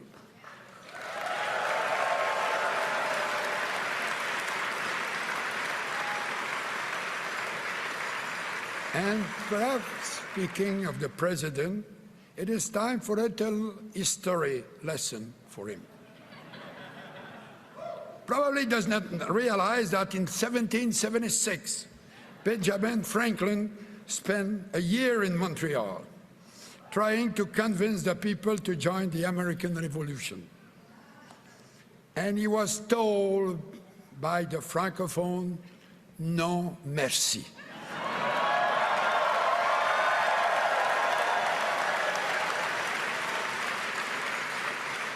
And they were right. Look what happened to the French language in Louisiana.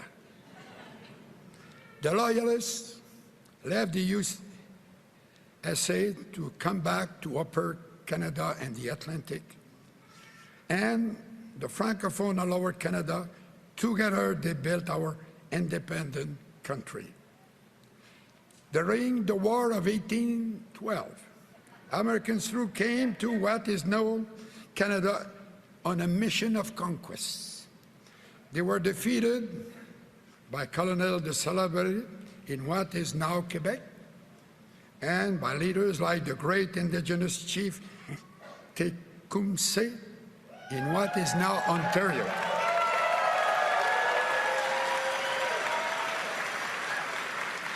And I don't know, apparently some burned the White House at that time.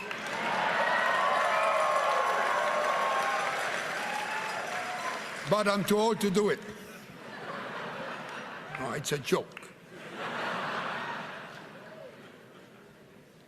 But, ladies and gentlemen, we have been friend and good neighbor with our southern neighbors. But we must stand up for ourselves. Historically, despite our friendship, we have had problems, but we always found a way to solve them. We have worked with and collaborated with the United States in the past, and I'm telling you, we will do so in the future. We are good neighbors and friends. We are good neighbors and friends, but we are proud and independent country.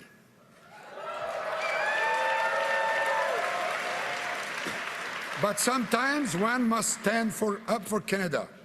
We must always be vigilant. And I did so as minister and as prime minister. Way back in 1968, when the Americans sent a ship, the Manhattan, with no Canadian flag through our Northern Passage, they wanted to prove that the passage was international water.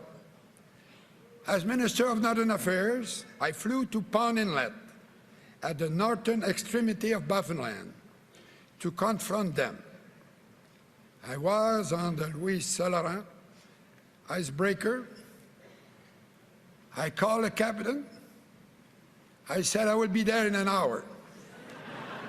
And it's better to have the Canadian flag at the mast. I took...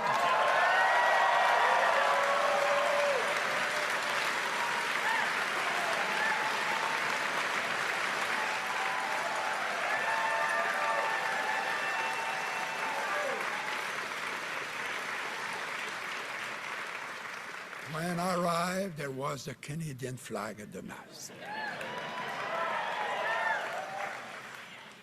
And I had a big smile. You know, we had other problems of the same nature. You remember Newfoundland, the so-called fish war, when we arrested Este, when my friend Tobin made a great show at the UN with the illegal nets, and we were successful. They changed the international laws after that because there was a problem that needed to be fixed. And I'm quite proud of it, and it was quite a time. Yeah.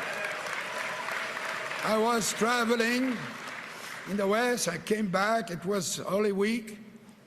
So it was a Thursday, Holy Week. So my wife said, we'll have a good rest for the weekend. And I said, perhaps not, because I'm declaring war to Spain. She did not sleep. But, you know, we had another problem on the West Coast. You know, we have Vancouver Island, the mainland, and Canadian waters. And the fishermen from Oregon and Washington State were going to Alaska, but they were not respecting our water. So we threatened them to block the passage on Canadian water and force them to go in the high seas. It was a very difficult problem. The senator of Alaska said it was almost a question of war. So I discussed that, and I talked with my friend Bill Clinton, and he said, it's out of Canada, there's not much I can do. I said, if you cannot do something, I will do something. And they were forced to respect our laws. Some were taken to courts, and after that, the problem was solved because we stood for us strongly.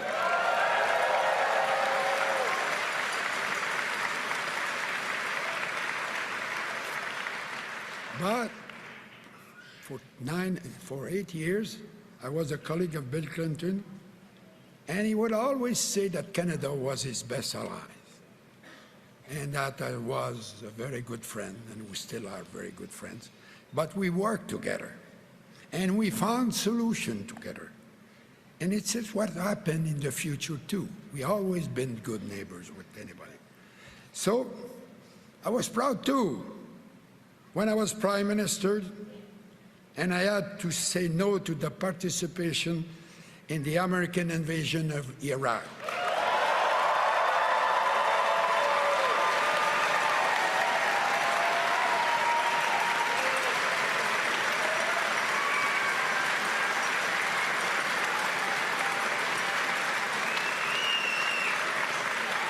That decision told the United States and the world that Canada is a proud, independent country. Of course, the business community was very nervous. They were afraid of retaliation. So I told them, okay, give me the list of all the goods and all the services that the Americans are buying from us because they like us. I've not received the list yet.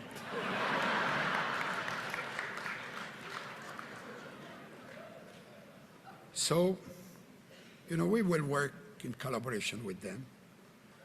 But, you know, they have to understand, and everybody understand, that we are a very proud country. And for me, I can tell you that sometimes I can say this, from one old guy to another old guy.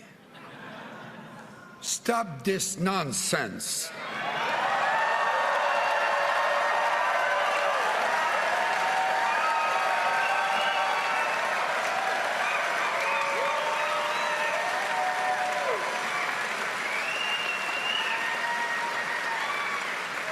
Canada will never join the United States. I can tell you that my parents were not millionaires from New York. They were workers from Shawinigan. But my mother taught us good manners. She would have been ashamed of me if I had treated anyone the way that the president treated my prime minister and the president in Ukraine in the last few weeks.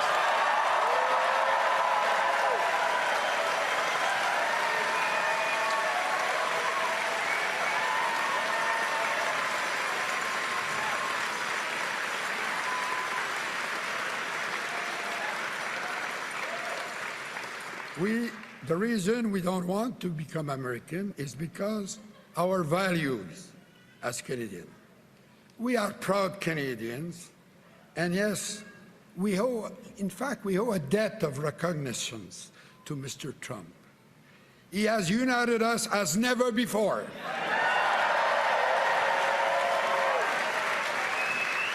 So I want to say thank you to him. And I think I will propose him for the Order of Canada. I'm just kidding. Mesdames et messieurs. Ladies and gentlemen, when I was Prime Minister, I would travel across the world. I went to the UN, to the G7, to NATO, to the Commonwealth, to the Francophonie, and to all sorts of international meetings on the 5 continents. When I came back to Canada, each time I would say that the job of being Prime Minister is perhaps the easiest of any country in the world. Canada is the country that works the best, I think, much better than any other country in the world.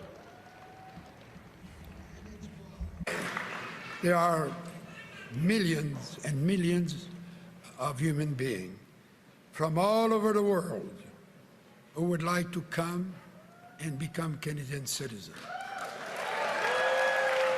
There was a survey not long ago. They were asking the people, where will you want to go if you had to start again your life? And Canada was number one.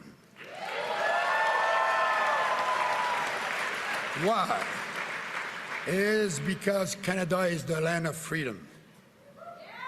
Canada is the land of opportunity, the land of generosity, the land of tolerance, the land of stability, the land of rule of law.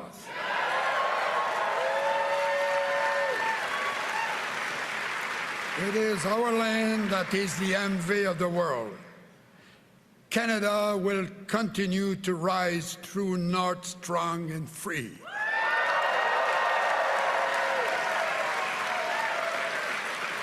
Nobody will starve us into submission, because Canada is and will remain the best country in the world.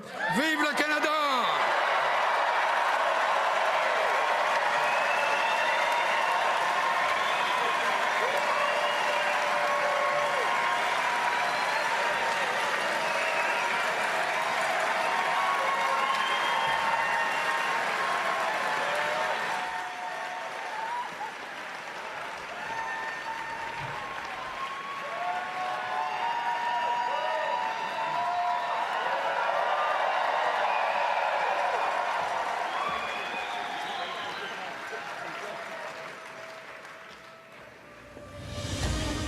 Amis libéraux, veuillez accueillir le président du parti, Sachin Mehra.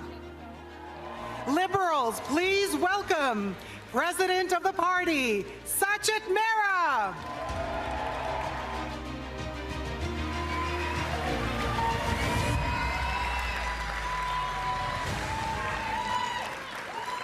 Hello, Liberals.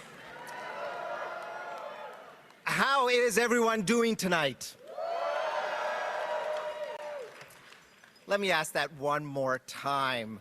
How are all the Liberals from coast to coast to coast doing tonight? Vraiment, c'est un plaisir de voir tout le monde. Great pleasure to see all of you here. Liberal Party of Canada. Mon nom est Sachin Mehra. Je suis le président du Parti libéral du Canada. And what a night! What a leadership race.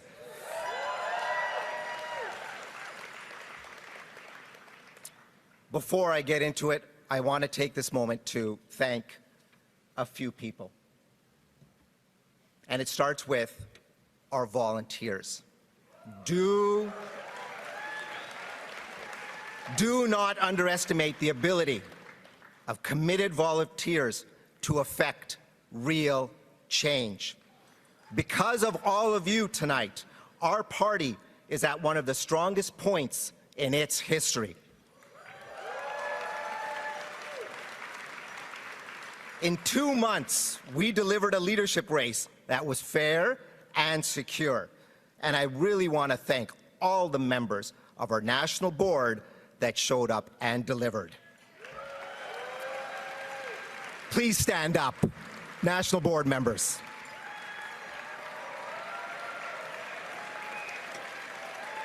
Merci aux membres de notre conseil d'administration. I'd like to thank the members of the board.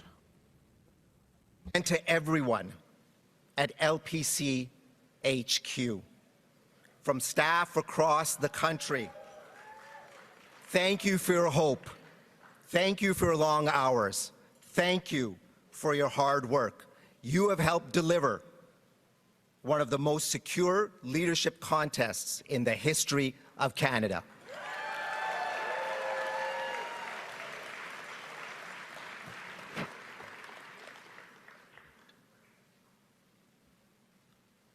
I also want to thank, of course, our leader, Prime Minister Justin Trudeau.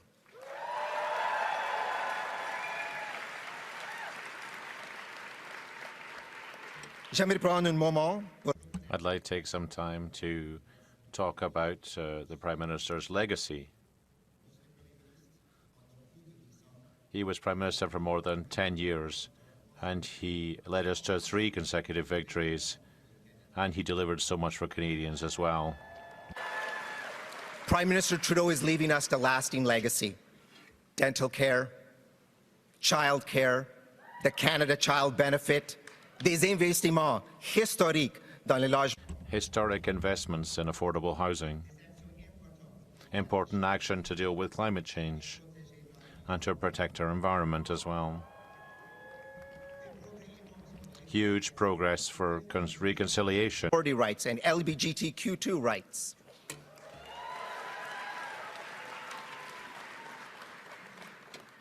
And Prime Minister, thank you for standing up against bullies and people threatening us to become the 51st state.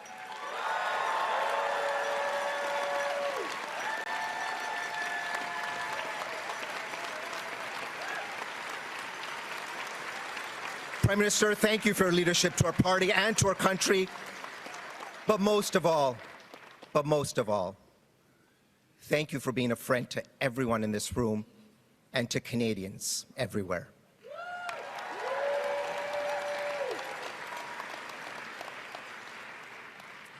I'd also like to thank Mr. Chrétien for being here this evening.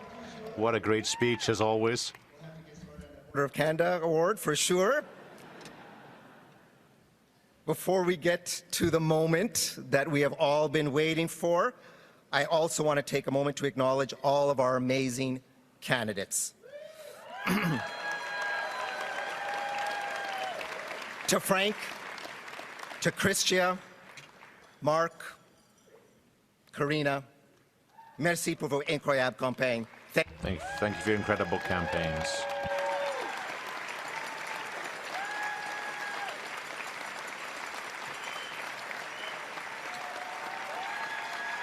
Merci pour l'inspiration que vous avez donnée à notre...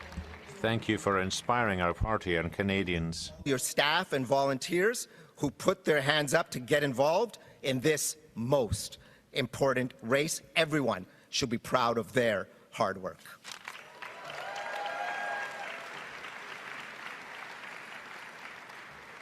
In fact, we have welcomed hundreds of thousands of new registered Liberals from across the country. Many of them are with us tonight. Some of you, and I met a few of you, for the very first time. Et le momentum positif n'arrête pas ici. And the positive momentum doesn't stop here. We just recently announced our best ever Q1 for grassroots fundraising in the history of the party. And we still have another 21 days to go. My friends, together we are ready for the year ahead, but we need each and every one of you. 2025, as we all know, is an election year, and we all need to be ready. We need to knock on doors, make those calls, and chip in where we can, because only together will we win the fight for a strong Canada. Who's with me?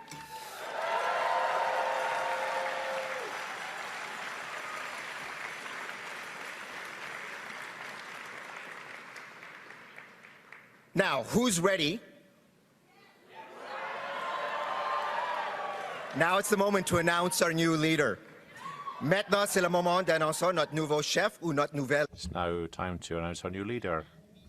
Results. I'm happy to invite on stage Beatrice Keller-Raffoul, who has been serving as the Chief Electoral Officer for the vote and protecting the integrity of the process. Pour me remettre les résultats, j'ai le plaisir d'inviter. Now have the pleasure to invite Beatrice Keller-Raffoul, who has been acting as Chief Electoral Officer for the vote and has worked to protect the integrity of the process. Beatrice, over to you. Thank you. A reminder that the winner must receive more than 50% of the points allocated in a ballot to win. The following are the results of the first ballot with 151,899 votes cast.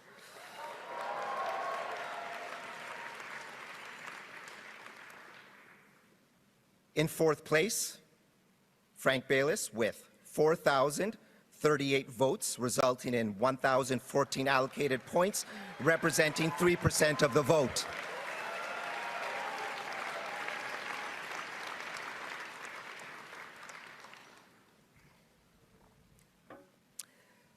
In third place, Karina Gould with 4,785 votes, resulting in 1,100 allocated points, representing 3.2% of the vote.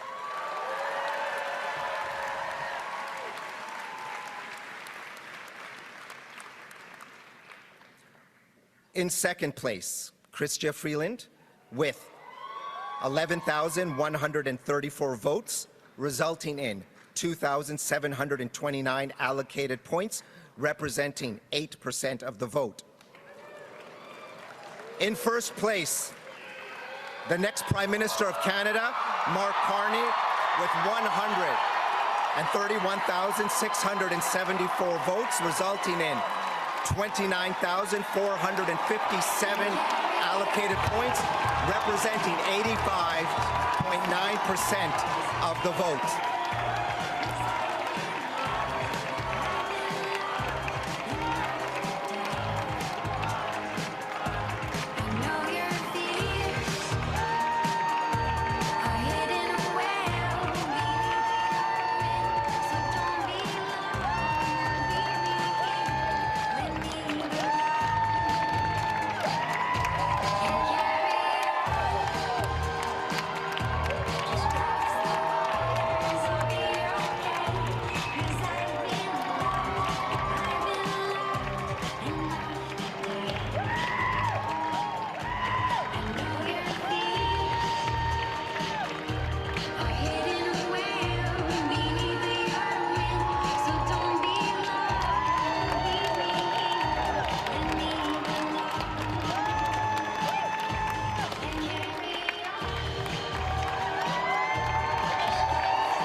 Carney. Amis libéraux, veuillez accueillir Cleo Carney.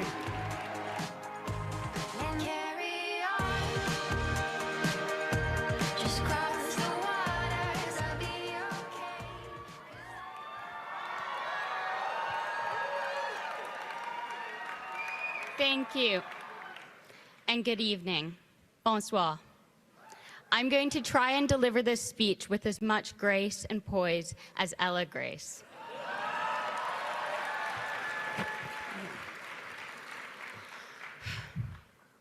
I, too, am introducing my father tonight because I want Canadians to understand what kind of a man he is. And who is better qualified to speak on his character than his daughter? My father is, to his core, a man of commitment. I don't just mean that in a general sense. He is unflinchingly dedicated to what matters, focused and principled, funny and kind. Canadians care about actions, and my father is a man of action. A man who has traveled the length of Canada to hear what Canadians want from their leaders, what they want for their future. He's up early to read his papers and stays up late preparing for the next day. He has taught me the importance of always putting in the work. But you can work hard all you want. If you don't have a solid foundation, there's nothing to build on. And that's what I really want to share with you tonight. The foundation that makes my father who he is. He is unwaveringly supportive of the things he cares about. Every year for our birthdays, he burned us CDs, and somehow they were good. Sometimes now, when we don't know what to get him, we make him a playlist. He cheered me on in the freezing cold at my cross-country races. He sat for hours to help me with my math homework, persevering until I understood. I can tell you that I appreciate this more in hindsight than I did at the time. In all seriousness, my dad invests in what matters. He expects nothing to come without hard work, and he is always ready to work hard. The bottom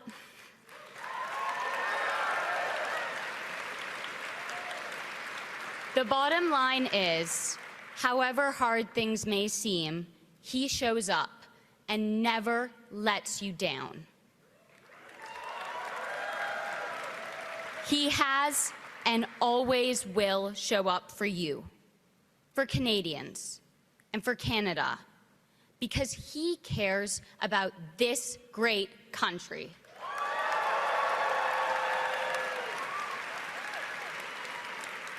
Now, my father, your new Liberal leader, and the 24th Prime Minister of Canada, Mark Carney. Merci.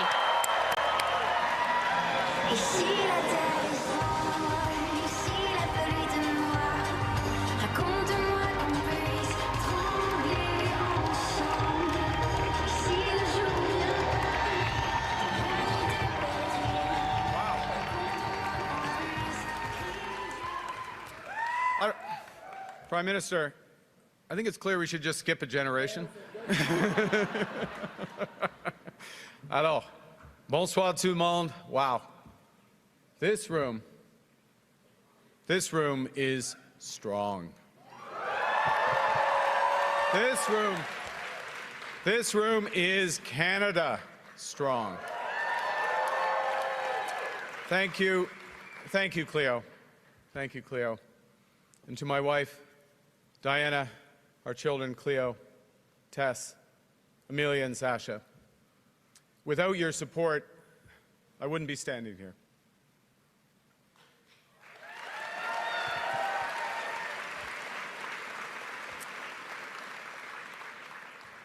And like the Prime Minister, without your examples, I wouldn't have a purpose. And without your love, I wouldn't have the strength that I need for what lies ahead. Thank you.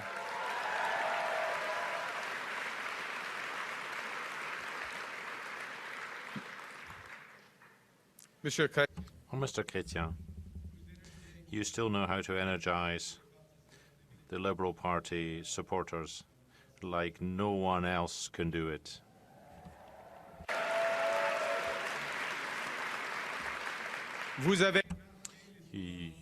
You took courageous and historic decisions. You showed our allies that Canada will always stand up for what is just and fair.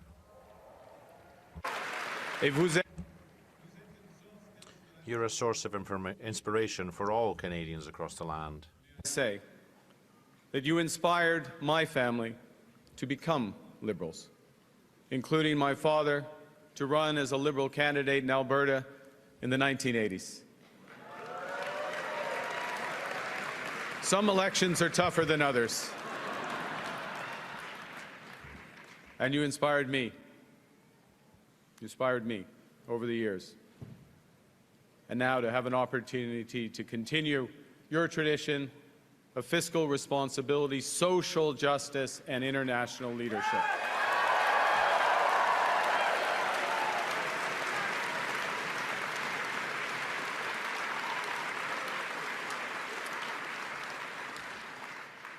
Prime Minister Trudeau, my time doesn't permit me to recognize all your accomplishments. So I'll speak at a higher level. You have combined strength and compassion every day as a fighter for Canada.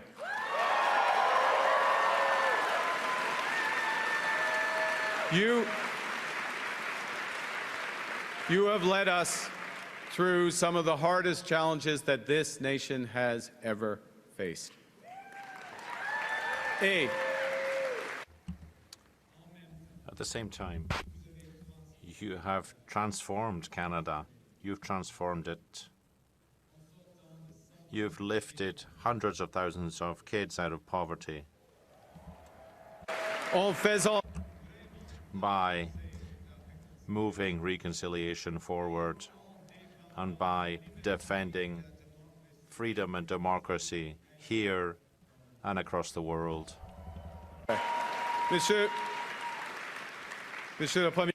Prime Minister, I think I am speaking for everyone here when I thank you for your hard work. As Ella Grace said, your hard work, for your leadership, and for your service to our great country.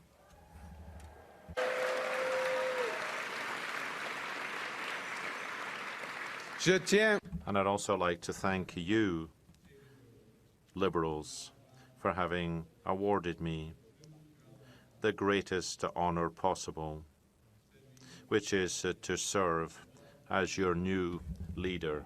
Thank you. I'd like to thank the tens of thousands of volunteers across the country who have devoted themselves to rebuilding our country and to giving back hope to our country. I pledge to you and to all Canadians that I will follow their example. I will work day and night with one purpose, which is to build a stronger Canada for everyone.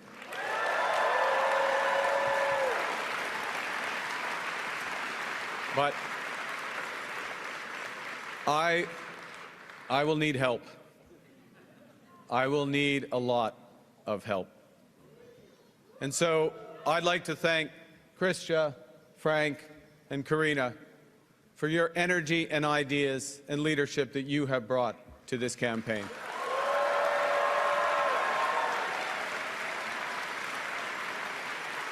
And I would like also to thank those ministers who remained in their posts to serve Canada directly during this time of great peril.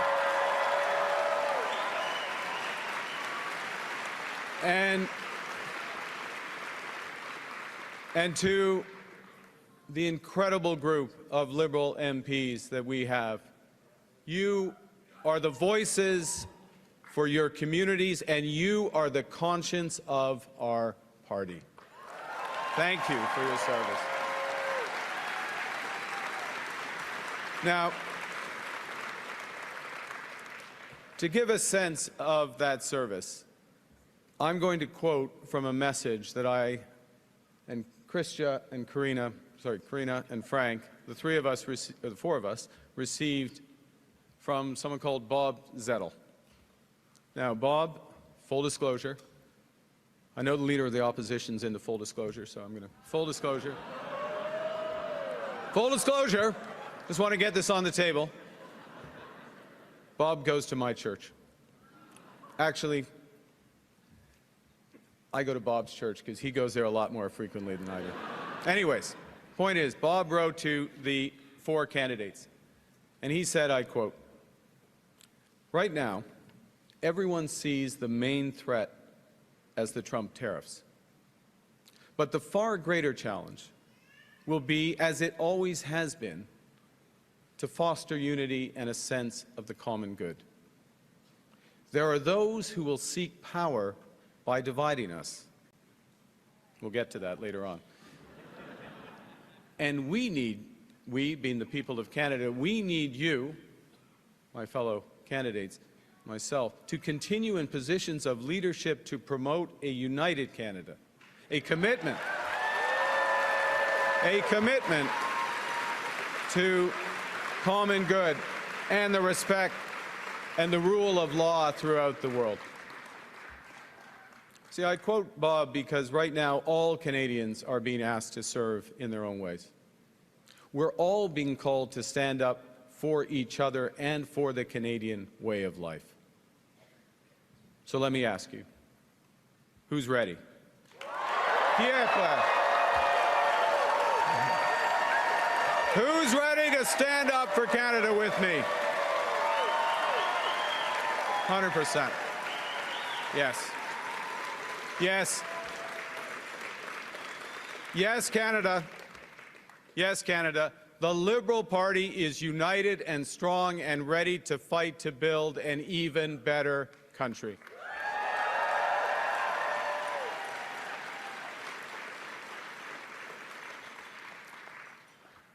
Now, I feel like everything in my life has helped prepare me for this moment. 2 months ago, I put up my hand to run for leader because I felt we needed big changes, but big changes guided by strong Canadian values. The values I learned at the dinner table from my parents, Bob and Verly, and my 3 siblings, Brenda, Sean, and Brian. Values that I learned at the hockey rinks of Edmonton from my coaches, such as Stormin Norman Lee. He exists. We didn't call him that to his face, by the way, but that was his.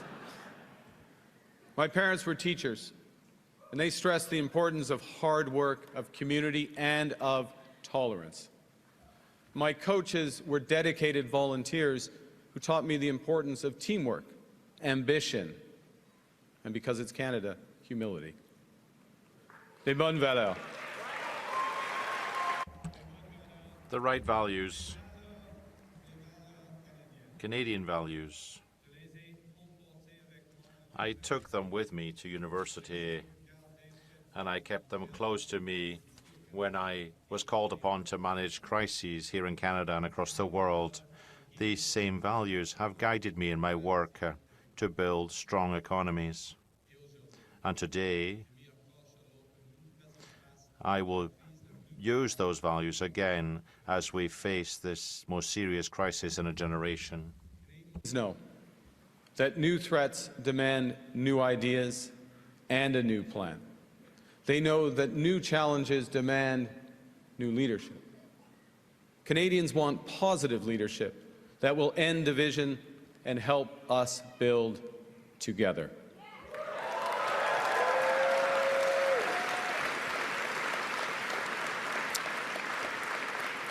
And to respond, my government will put into action our plan to build a stronger economy, to create new trading relationships with reliable trading partners, and to secure our borders.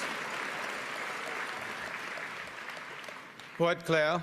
Now, to be clear here, this will require change, big change. But I know that Canadians are ready. They've told me so across the country. People want change because they're concerned. They're concerned about the cost of living and the housing crisis as well. They're worried for the future of their young, their kids. They're worried about the future of Canada in the face of President Trump's threats and a more divided and dangerous world. Now, I am a pragmatist above all. So when I see that something's that's not working, I will change it. So my government will immediately eliminate the divisive consumer carbon tax on families and farmers and small and medium-sized businesses. And we will stop the hike in the capital gains tax because we think builders should be incentivized for taking risks and rewarded when they succeed.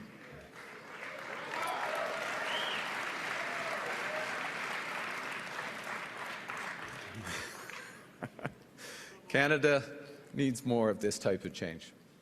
Change that puts more money in people's pockets. Change that makes our companies more competitive. change that builds the strongest economy in the G7. Now, there's someone who's trying to do the opposite. There's someone who's trying to weaken our economy. Yeah, Donald Trump. Donald Trump. And Donald Trump, as we know, has put, as the Prime Minister just said, unjustified tariffs on what we build, on what we sell, on how we make a living. He's attacking Canadian families, workers, and businesses, and we cannot let him succeed. And we won't. We won't. I am proud of the response of Canadians who are making their voices heard and their wallets felt. I am grateful for how our provinces are stepping up to the fight, because when we are united, we are Canada strong.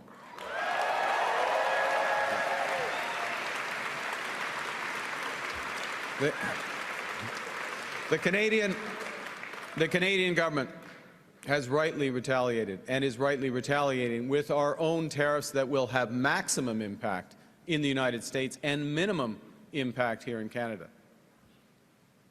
And my government will keep our tariffs on until the Americans show us respect.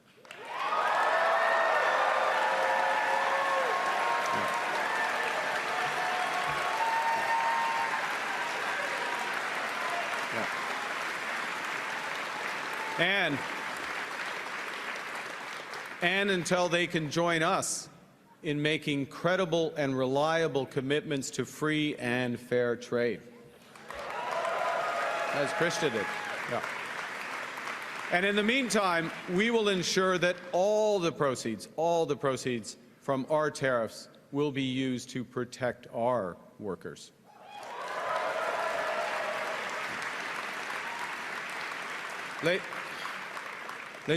Now, the Americans, they want our resources, our water, our land, our country even. Never. Think about that for a moment. That will destroy our way of life. Want our resources, our water, our land, our country. Think about it. If they succeeded, they would destroy our way of life. In America, healthcare is a big business. In Canada, it is a right.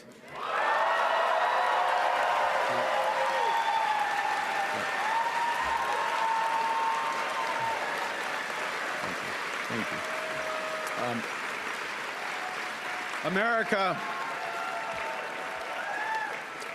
America is a melting pot. Canada is a mosaic.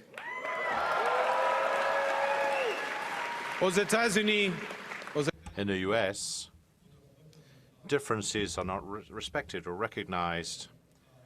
First Nations aren't recognized. And the French language would never have any rights. The joie de vivre culture and the French language are part of our identity.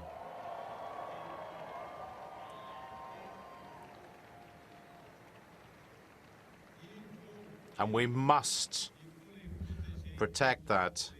We must promote that as well. We'll never give them up for any trade agreement. Yeah. Look,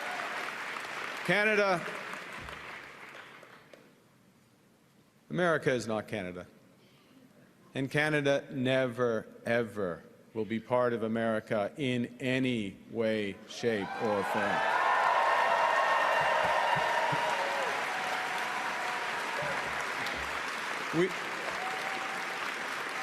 Look,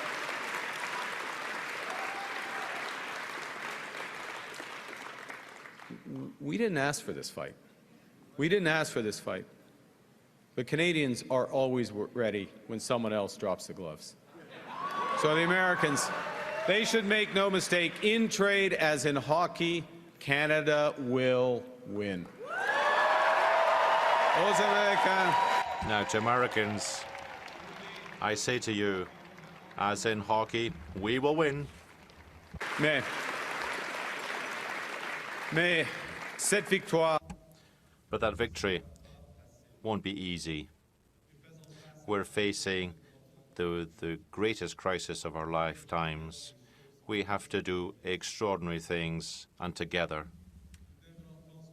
We have to build things that we've never imagined we would have to do at a pace we would have never believed possible. And above all, we must place people above money.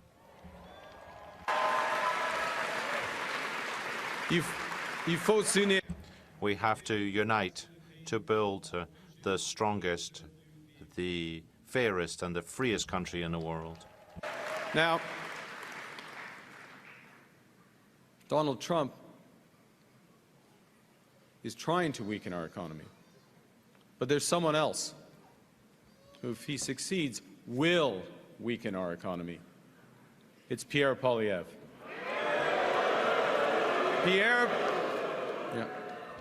Pierre Poilievre just doesn't get it.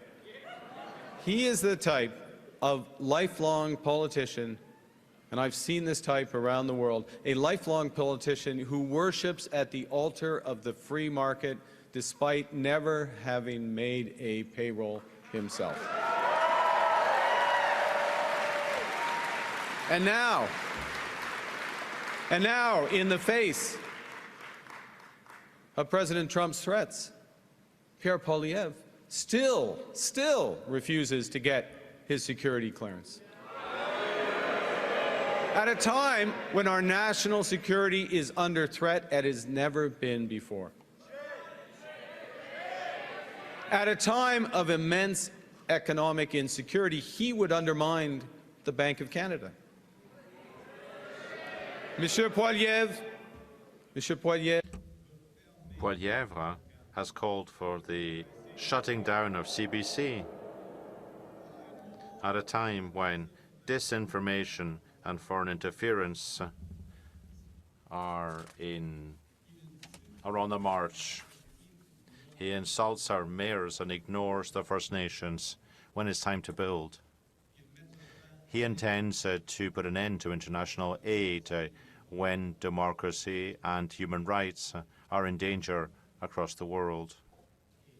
And he will also allow our planet to burn. Poilievre would let our planet burn. This is not leadership. It's ideology. It's ideology that betrays what we as Canadians value, each other. It's an ideology that also represents a fundamental misunderstanding of how the economy works. Now, unlike Pierre Poilievre, I've actually worked in the private sector. I know how the world works, and I know how it can be made to work better for all of us. And that knowledge is especially useful now in the service of Canadians when we must build a new economy and create new trading relationships.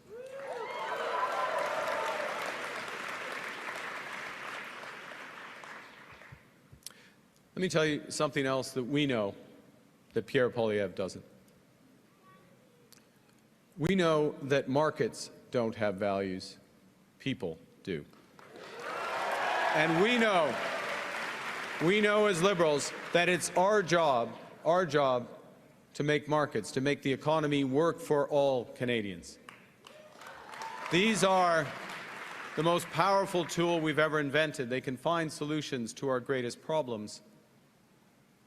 And when the private sector, when the markets are governed well, they deliver great jobs and stronger growth faster than anything. But markets are also indifferent to human suffering, and they are blind to our greatest needs. So when they're not governed well, or not at all. They will deliver enormous wealth for the lucky few and hard times for the rest. And in this crisis, we must help those who are hit hardest by the American tariffs while we build our strength here at home. That's the right thing to do. That's the fair thing to do. That is the Canadian thing to do. That is what makes us strong.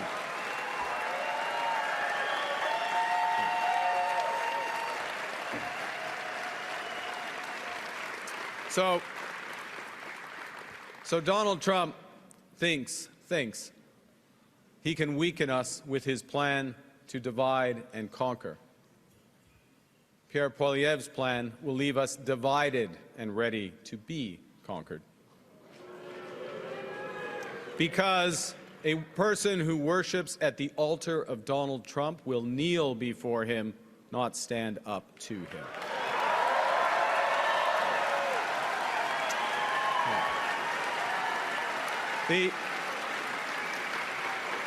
Pierre Poilievre's slogans are not solutions. His anger is in action. His division is in strength. Division won't win a trade war. Division won't pay the rent or the mortgage. Division won't bring down the price of groceries. Division won't make Canada strong.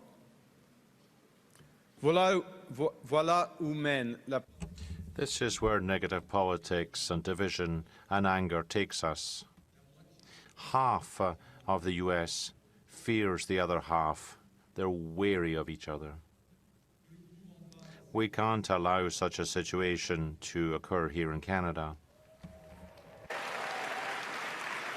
The Americans are increasingly divided, and this will weaken them.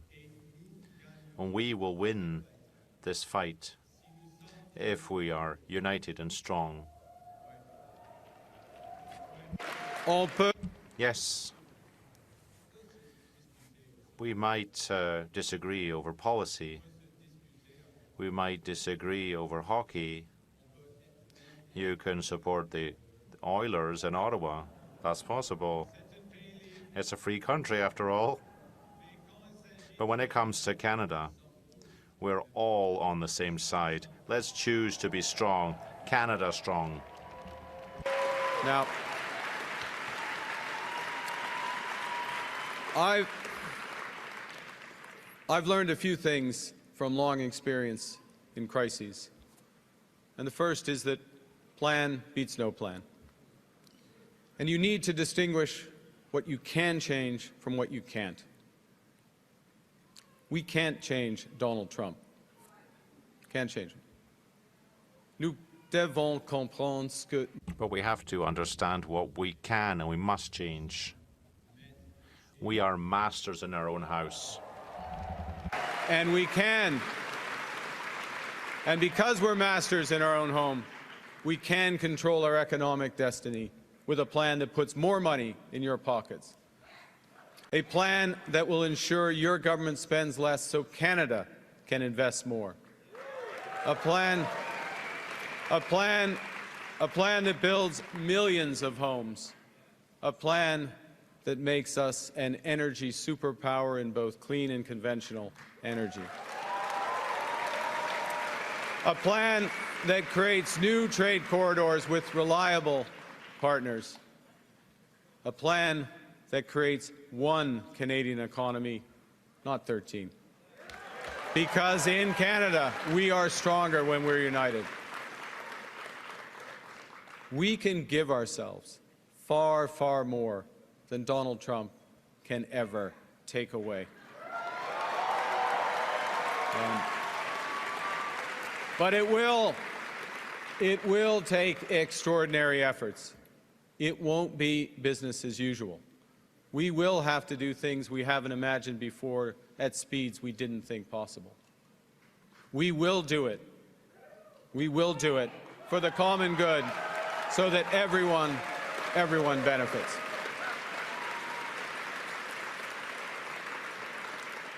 You know, I do care about the economy. But it's not because I'm an economist. It's because I care about people. That's why I'm a Liberal.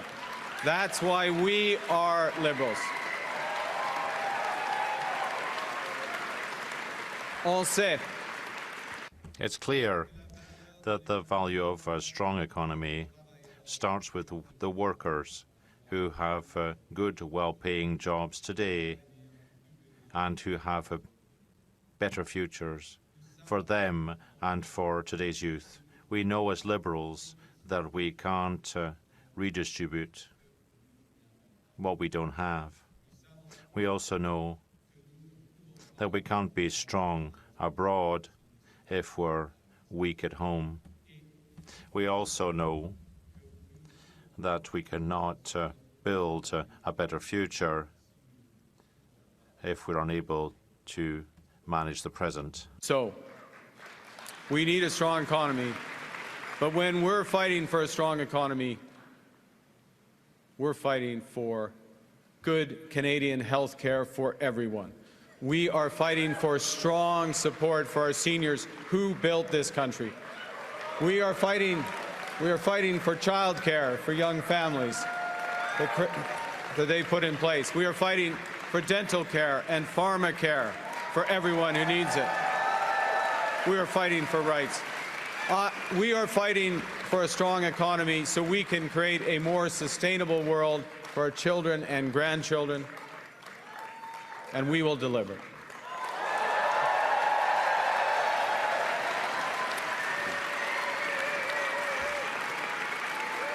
Well, thank you.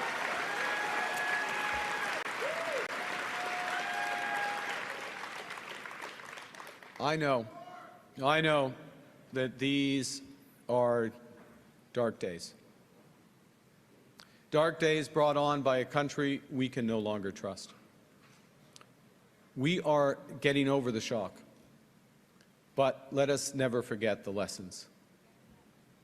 We have to look after ourselves, and we have to look out for each other.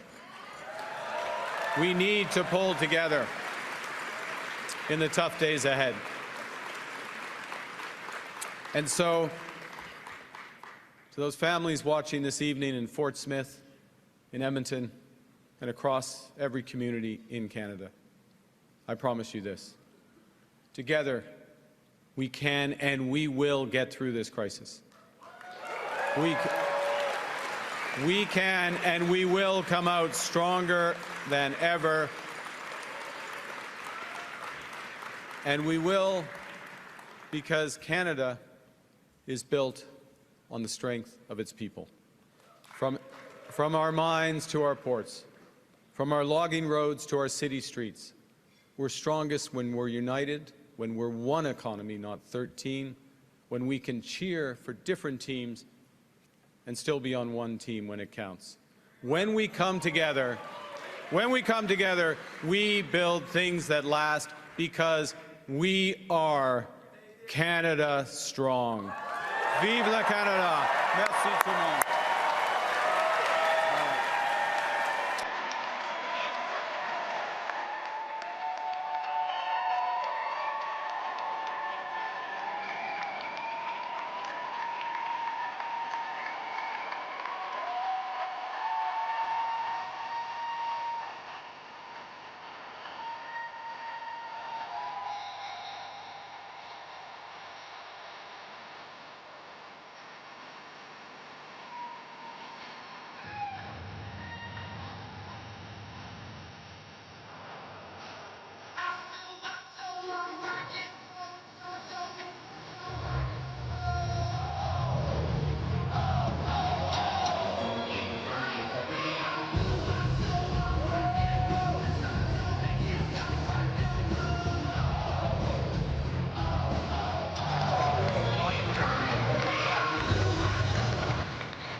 And there you have it, Mark Carney, now the new Liberal leader, soon to be the next Prime Minister of this country, winning a huge landslide as Liberal members voted for him. Of the 34,300 points up for grabs this evening, Mark Carney gets 85.9%. It only took one announcement. No need to go back to see who would win this race. It is Mark Carney. He is going to lead the Liberals as he gives everyone in the room here at the Rogers Centre in Ottawa a big hug, a big night for him, a big night for the party, as we're also just at this point a couple weeks away from an expected dropping of the writ that will trigger an election. But regardless, a big night for the party.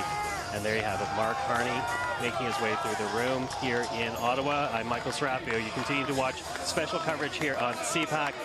And as Mr. Carney makes his way out of the room here in the Rogers Centre, I'm happy to have with us on the stage the Immigration Minister, Mark Miller, to give comment to what we have just seen this evening. Minister, thank you for taking the time.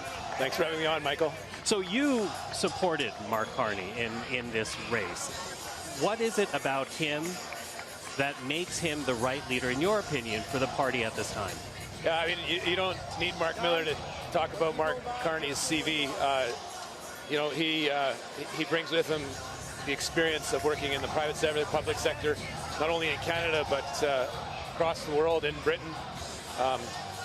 Special representative for the United Nations. His CV speaks for itself. It's essentially unequaled in Canada. This is his first experience as a politician, so he still has a learning curve. And as happy as we are tonight, the real work starts tomorrow as we build a team that can prevent Poilievre from becoming Prime Minister and offer a very positive vision of Canada and the way forward in a difficult time, fighting with a very, very cantankerous, difficult administration in the Trump administration. So he's got a skill set that I believe is a difference maker. It's why I supported him. I also supported him because I wanted to make sure you could talk to the guy. You know, bankers are bankers. They often don't have much of a sense of humor. He does.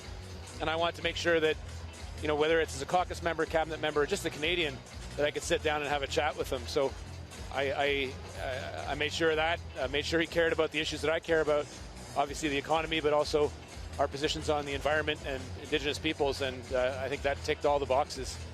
You know, as good as he is, you're only as good as the volunteers that stand up to help you. And I spent till 3 o'clock, the deadline for voting, making phone calls with people that have been in the trenches for him from day one, and they left nothing up to chance. You know, they saw the trend, they saw how things were going, they thought they had a good sense that they were going to win, but they were dialing phones up until 3 o'clock. So that's the spirit that you got to build and take into what will be the real test, which is the next election. And it's going to be tight. It's going to be difficult.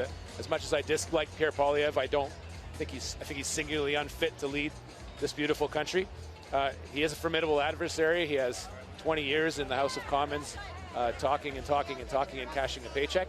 But he is a formidable opponent, so we can't take that guy for granted. Okay, well, let's break that up a little bit, because, you know, you said it yourself. As much as the boxes were ticked off for you in terms of Mark Carney meeting the values and the issues that are important to you, he is not a politician, which is not always a good thing, in particular in what is going to be a tight and tough race. He has no political experience whatsoever. Is that not a liability for your party? You know, I've seen incredible growth, Michael. I mean, Governor of the Bank of Canada probably is a highly politicized post. It's supposed to be neutral, but you get a sense of what politics feels like in that position. That said, you're right. It is difficult. It's difficult to go from minister to prime minister. Difficult to go to MP to prime minister. It's exceedingly hard to go from just regular person to prime minister. So he's got some more work to do, but there's been incredible growth over the last period. He's gotten some repetitions in, some hits in here, and he's convinced Liberal Party members that are a discerning group, and overwhelmingly so decided to vote for him. So that proof is there, but he's I wouldn't take him lightly. He is a very, very quick learner and a very, very bright mind and a quick, really, really, really quick learner. So there's positive there, but again, it is difficult going from just a regular person from the private sector to prime minister. Well, and on top of that, too, you know, he used French this evening, arguably with greater ease than he did in the French language debate for your party. But in that high-pressure moment, the commentary across the country was his French is not very strong. Is that going to count against you in Quebec? It's going to sound the way it sounds when I say this, but he's a guy that thinks when he talks, right? And when you're in it, doing it in a language that's not your mother tongue, there can be a lag, and you can see him looking for the right word. It's not that he can't speak French. It's that, he's not a guy that rehearses lines and kind of kicks them out. He has grown during that time, and I've seen his French get better. What Quebecers want to see, they obviously want to see respect for the French language. They want to see someone, not just Quebecers, but people that have French as their mother tongue across the country. They want to see someone that respects the French language, will fight for the right for people to use and be served in the French language, which is our official language. It just is not an equal stature in reality as English, just because there are fewer people that speak it, and there's less ability to get served and be heard and understood in French in Canada. And he has to keep fighting for that. And Quebecers see the respect for the French language, and they see the effort that he's putting through. So they'll forgive him the odd mistake here and there. Jean Chrétien always joked that he had difficulty in both languages, and that was charming for him. So they don't expect perfection, but they expect effort and respect. Okay. Listen, I don't have a lot of time left with you, but I have to ask, because you are good friends with Justin Trudeau, and how he left government is not how politicians dream of leaving government. How difficult was this evening, do you think, for him? I don't think there's any perfect time, Michael. I think it's probably bittersweet. Last couple of days, actually, I've heard someone that's quite relieved and looking forward to the next stage in life. He's incredibly resilient, but if Canadians need to remember anything about Justin Trudeau, is he fought every step of the way for them and put country first. So there's never a great time, but fundamentally, he's a guy that loves his country and is going to keep fighting for Canada, just not as Prime Minister. Mark Miller, appreciate the time this evening. Thanks, Michael. Thank you.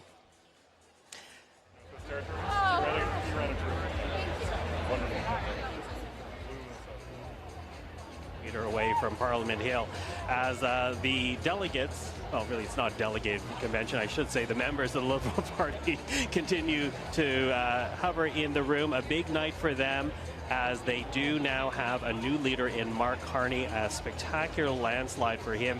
Nearly 86% of the vote, or of the points rather, that were up for grabs. So a resounding judgment from Liberal members across the country, choosing him to lead them into the next fight. And make no mistake, we are headed towards an election, so this will be a fight.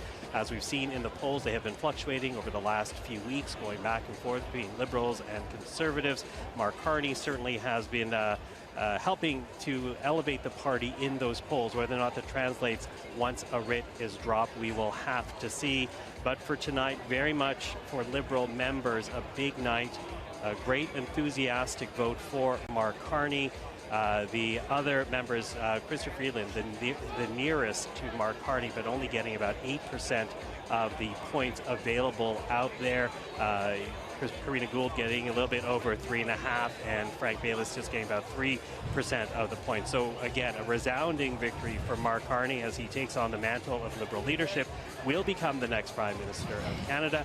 And with that, I'm happy to have with us our political strategist to talk about this evening, Susan Smith, Cole Hogan, as well as George Sill. Hello to the three of you. Michael. Hello, Michael. Big night for the party, and I promised Susan she could haul out the big guns once we were here. So let's begin with you. We were saying that Mark Carney was the perceived frontrunner, but when you look at those numbers, that's a landslide. Absolutely. Red wave for Mark Carney across the country for the party. And I think it brings the party united, and it's decisive. It's nice to see. You never hear of 85.9%. It's phenomenal. So he's signaled the unite the party. The party did a good job of not shredding itself in the process of this leadership convention.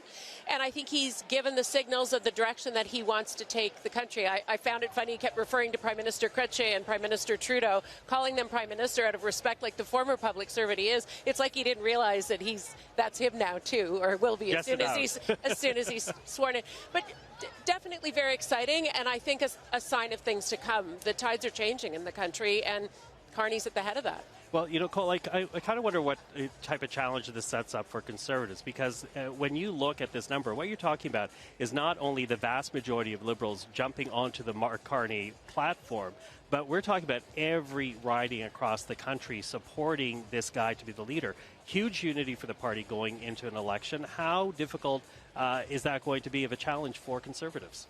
Yeah, so I was looking at a bit of the vote breakdown in terms of the results. I would like to see, do we know how many ridings Mark Carney won in particular out of the 338? I know on the Conservative side, when Pierre Poilievre won with 295,000 votes out of the, well, there were 675,000 members. He won 330 ridings out of the 338. So I didn't have a chance to look at the exact results, but I'd be curious to see, because I imagine it's still a pretty commanding victory with the 80-some%, whatever it was. So I think when Conservatives look at the breakdown here, and in terms of, okay, what regions are we going to be, is there going to be a fight in? I think Ontario will be interesting. Quebec will definitely be interesting. The Lower Mainland in BC, BC generally. So I think Conservatives are looking at these results and saying, all right, what does this look like now that Mark Carney has such a mandate with the membership? How are we going to aim our guns at the Liberal Party and Mark Carney himself to get ready for the next election? I wonder about the NDP as well, when to borrow Cole's words, in terms of how you actually focus those guns, because here you have Mark Carney, who is arguably more center-right than Trudeau was in leading the Liberal Party, more center-left. What does that create for the NDP in terms of opportunity, perhaps even challenge, since they're now occupying two spaces on the spectrum? Yeah, I mean, I don't think you have to say arguably. I think clearly Mark Carney is going to take that more center-right position. I'm a journalist. I have to say arguably. Fair enough. It was interesting having Prime Minister Chrétien here, because, Mark Carney is the Paul Martin to Jean Chrétien, and I think that actually gives some more space for the NDP to legitimately say, we're the ones that are standing up for you and have your back as far as the average folks. We saw one of his first promises was to get rid of the capital gains tax. And we know that is something that really helps out the ultra-rich, like the top 0.3%, and not so much, but nothing there for everyday folks. He hasn't supported the idea of taking GST off things like diapers and food in grocery stores. So I think that opens up a position for the NDP. But quickly, I also want to say, we're talking about this a little bit like it's politics as usual. And ultimately what this, as we've all said before, is what this is going to be about is, who do people think will have their backs when Donald Trump comes after us. And I think he's got a bit of the look, but again, like the economist who's been the public servant the whole time, the angry conservative leader, it's going to be an interesting debate between the two of those guys to see who's there. And, I think, again, that's another opportunity for the NDP to step up and kind of reclaim that territory we used to hold. Mm-hmm. I'm going to get to Trump in a second, because I know you're chomping at the bit to get into the Trump. But I do have to ask, because in choosing Mark Carney, is it a repudiation of Trudeau's more progressive leaning side? He did lean more left. We now have Mark Carney getting nearly 86% of points available. Is that a repudiation of Trudeau? Not at all. It's 2025. We're staring down the worst economic crisis, and in fact the worst sovereignty crisis that we've had in any of our living history. And the times are different, and it calls for someone who can manage the economy. Mark Carney was talking about axing the consumer and small business carbon tax. He was talking about keeping childcare, keeping dental care and pharmacare for the people he needed. He talked about building 1 million homes. He talked about the economy has to work for Canadians, and you need someone who can manage the economy. So that is very much the conversation, and standing up to Trump, which is the biggest thing right now. I believe that's the ballot question. And with respect to my good friend George here, I don't think the NDP are in the equation in a really significant way at this stage of the game. I think people, when it comes to the election, they'll be looking at Carney, they'll be looking at Poilievre, they'll be looking at who can manage our economy and who can stand up to Trump. Carney started to lay out his plan there. He gave people some things to see what he's going to do. He talked about it's a crisis of our times and how he's managed crises before, that he's been in the private sector, he's been a public servant, he understands how governments work, how economy works, how the world order works, because he's been out in the world doing that. And so I think that's what Canadians are going to be thinking about. And he talked about helping Canadians who need it most, and that's what the government needs to do. But as a blue Liberal who hangs out in the centre, I'm quite happy to hear and see the emphasis on the economy when it really is what we need to do to stand up to Trump. Cole smiled when you said blue, but listen. There's red Tories, too. Blue Liberals still exist? Yes! There's a couple still there. No, but when you look at the polling numbers, Liberals and Conservatives of recent weeks have been going back and forth. But when you look at who can take on Donald Trump strongest, it is Mark Carney that comes out ahead of Pierre Poilievre. He hits the Conservative leader hard in this speech. How does Pierre Poilievre turn that around if people believe that Mark Carney is the better advocate for Canada? Well, I'll look to the Ontario election as a most recent example in terms of how we square this circle, because Donald Trump, when Canadians are polled right now, they rank Donald Trump as the second most important issue to them. The number one most important issue is the cost of living and affordability issues, and tariffs play directly towards cost of living. So Trump may be a more major concern, but when it comes down to it, Canadians trust Conservatives to deal with the economy more than they do Liberals. So when looking at the last 10 years as well, Carney will have to separate himself from the last 10 years of the Trudeau Liberal government, who has worked in direct opposition towards Canada's energy sector. And if I'm looking at sort of how you're going to separate yourself from that, you're going to have to put, a firm line in the sand between, here's governments who didn't do a lot to get a lot of Canadian energy moving, and now that we need to eliminate these interprovincial trade barriers, which, all parties seem to be agreed on doing, how are we going to actually get that done when you didn't the last 10 years, and what do Canadians think of your inability to do that? So does the last government stick on Mark Carney, do you think, George? Well, I think in a lot of ways it does, but at the same time, Mark Carney's going to say he's different. And again, I think, so, we'll see what people think about that. But again, I think the real conversation in the next election is going to be all about Trump, right? And I think it's not necessarily who's best, but I think people have decided that Poilievre's not going to do it well. So on that question, he falls behind. And we can talk about the Ontario election all you want, but Pierre Poilievre's no Doug Ford. And I'm not a fan of Doug Ford, but as far as that argument, you campaigned against him. But on that argument, you can see how that he does well, and Pierre Poilievre doesn't have that same kind of quality. And in fact, looking at people on stage here today, I think the person who looked the strongest to fight against Donald Trump is Jean Chrétien. Even at 91, I think he had the strongest speech. It was interesting to me that, to Cole's point about energy, they got Chrétien to lay the groundwork on a pipeline for natural gas. So it's interesting. It'd be interesting to see how the Liberals do that dance. It's all well and good to say they're going to continue the progressive stuff, but it's going to be interesting to see. They use Chrétien to get the trial balloon out there on the pipeline from west to east, but it'll be interesting to see where Carney actually goes with it. Okay, listen, I literally have 30 seconds left. I want to go down the line. We wrap up now this leadership. It is going to be Mark Carney that leads the Liberals into the next election. How quickly is the writ going to be dropped? Oh, pretty quickly. It's game on. I think there's actually some process that has to happen from a transition and a handover, but I think the Liberals will be very much looking to build on the momentum of the convention, the excitement around having Mark Carney as a new leader, and they'll want to move quickly so they can stymie the unfettered spending of the Conservative war chest. Mark Carney and the Liberals have to go as fast as possible while he's still undefined. The more that people get to know him and the more scrutiny is faced on his campaign, the worse they're going to do, so they're probably going to go as quick as possible. Can't argue with that. Quick as possible, for sure. Okay, well, that was a quick as possible round. So, Susan, Cole, George, thank you for that. Thank you. Thank you. And with that, let's take one more look right now at the room here at the Rogers Centre in Ottawa. This is where the Liberals are wrapping up their leadership convention right now. And as we said, Mark Carney is the new Liberal leader. He has commanded a huge landslide in winning tonight. More than 30,000 points were up for grabs to determine who would become the next Liberal leader and, in time, the next Liberal Prime Minister of this country.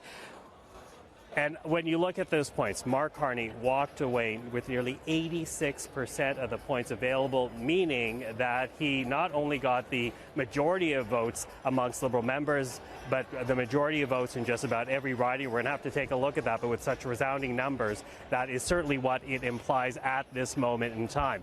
Now, as you heard Susan say, there's going to be transition that will have to take place before a writ is dropped, so that is something that we're going to be watching very closely over the next few days. But right now, let me throw over to my colleague Catherine Lafrance. She has a familiar and special guest up here with her here in Ottawa. Catherine. Thank you, Michael. Les jeux sont faits, on peut dire ça comme so ça. Now Alors, Michael, vous en parlez, the game is over. So let's talk about figures. So let me give you the percentages. 3% for Frank Bailey, 3.1 for Karina Gold, 3.1, Chrystia Freeland, 8%, and almost 86% for Mark Carney. So good evening, Geneviève. We thought that Mark Carney would win, but not with such a landslide.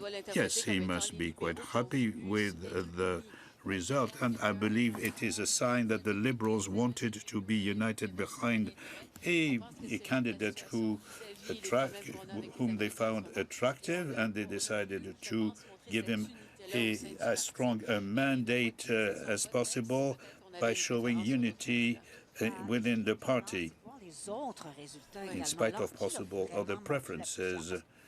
Yeah, but the other ones have been really crushed. So everybody expected Mr. Bailey to be number 4, but look at the score for Karina Gold and even Ms. Freeland. That's little. Yeah, both have been beaten Madame Freeland qui se voulait comme la deuxième et rappelez-vous, c'est Madame Freeland tous ces événements qui ont mené à wanted ce to be soir. number 2, and as the former finance minister, with a strong background and resume, and she has been punished for resigning and bringing down, at least in part, or partially, Mr. Trudeau. As to Karina Gold, I've been surprised. I thought that there was more of a left wing in the Liberal Party, and she had made herself well known and well liked. And she was also a kind of heir to Mr. Trudeau's take on politics, not to say ideology. So, and you could have expected voters to choose their preferred candidate for the first round, but not at all. Everybody went to, or almost everybody went behind Mark Carney. Let's go back to what we heard several speeches, including Mr. Chrétien for almost 1 hour, and a long speech as well by Mr. Carney.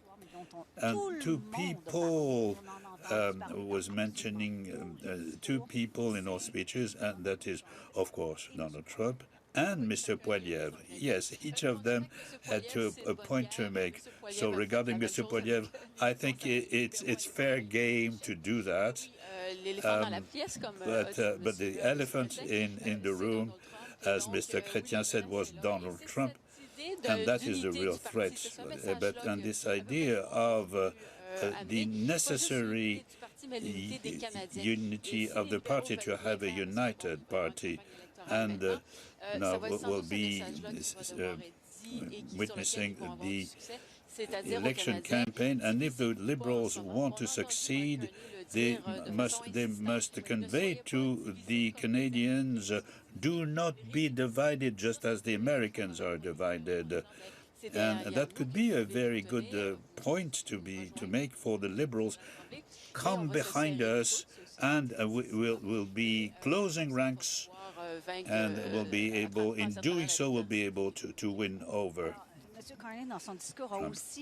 And Mr. Carney also made a very sharp comment about the United States. He said, the United States, America, whom we can no longer trust. So that was really harsh. So Mr. Chrétien said we'll be resuming a good relationship with the United States. However, I believe that Mr. Carney stated something that everybody is feeling across Canada. So we heard Europeans say so, and now it is we Canadians saying so. And Mr. Carney will certainly be campaigning, trying to show clearly that we should be as self-sufficient as possible and not rely any longer on the Americans.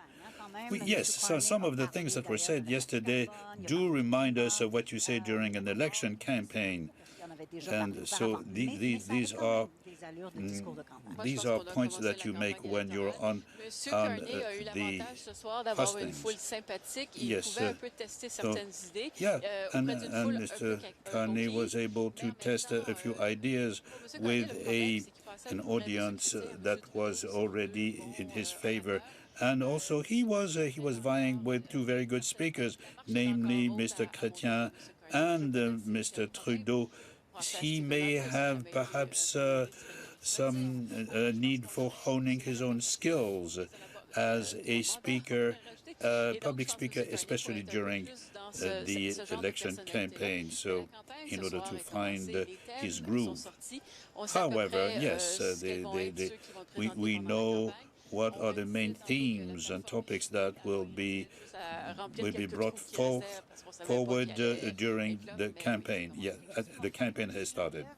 Yes, something which struck me, Geneviève, you may not agree, but they also emphasized the right of choice for women, and this is an important campaign theme as well. And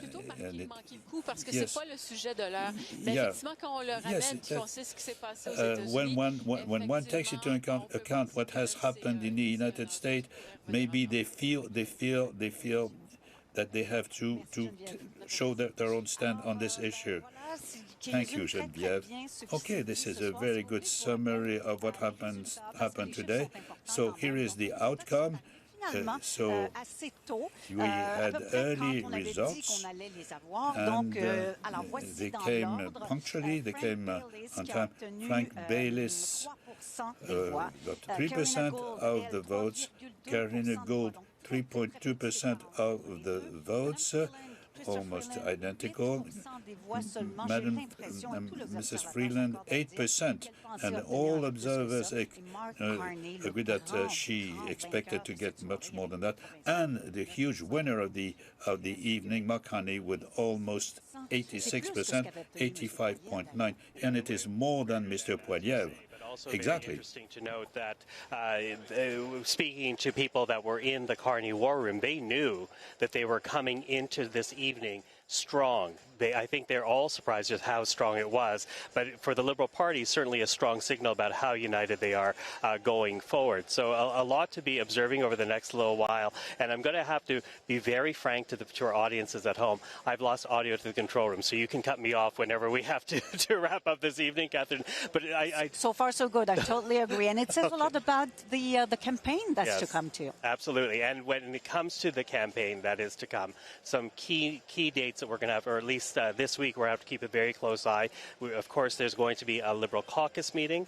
The reports are that it will be both Mark Carney and Justin Trudeau will be at that caucus meeting. We'll have to be looking towards a cabinet shuffle as well. Again, reports suggest that Mark Carney is going to have a smaller cabinet, but key areas to monitor. And then, of course, the dropping of writ. So a lot to be watching over the next few days, Catherine. Absolutely. On a bien hâte de voir quelles seront les analyses dans les prochains jours. And we are really eager to hear what the new events and how they will be analyzed following, because this is happening after the resignation of the Prime Minister, and we all believe that the dropping the writs is for very, very soon. A lot to do during the next few days. We're going to have a lot more talking to do and a lot more news to be reporting for people at home. But for this evening, I'm Michael Serapio. For everyone here at CPAC, thank you for joining our special coverage of the Liberal Leadership Convention, and as well, Catherine Lafrance. Thank you very much. Thanks to you, Michael. Okay, and have a good evening. Take care. Have a good evening.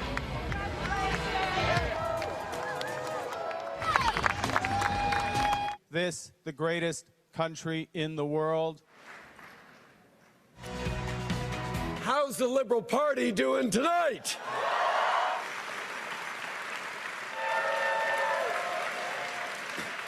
Vive le Canada! With 100.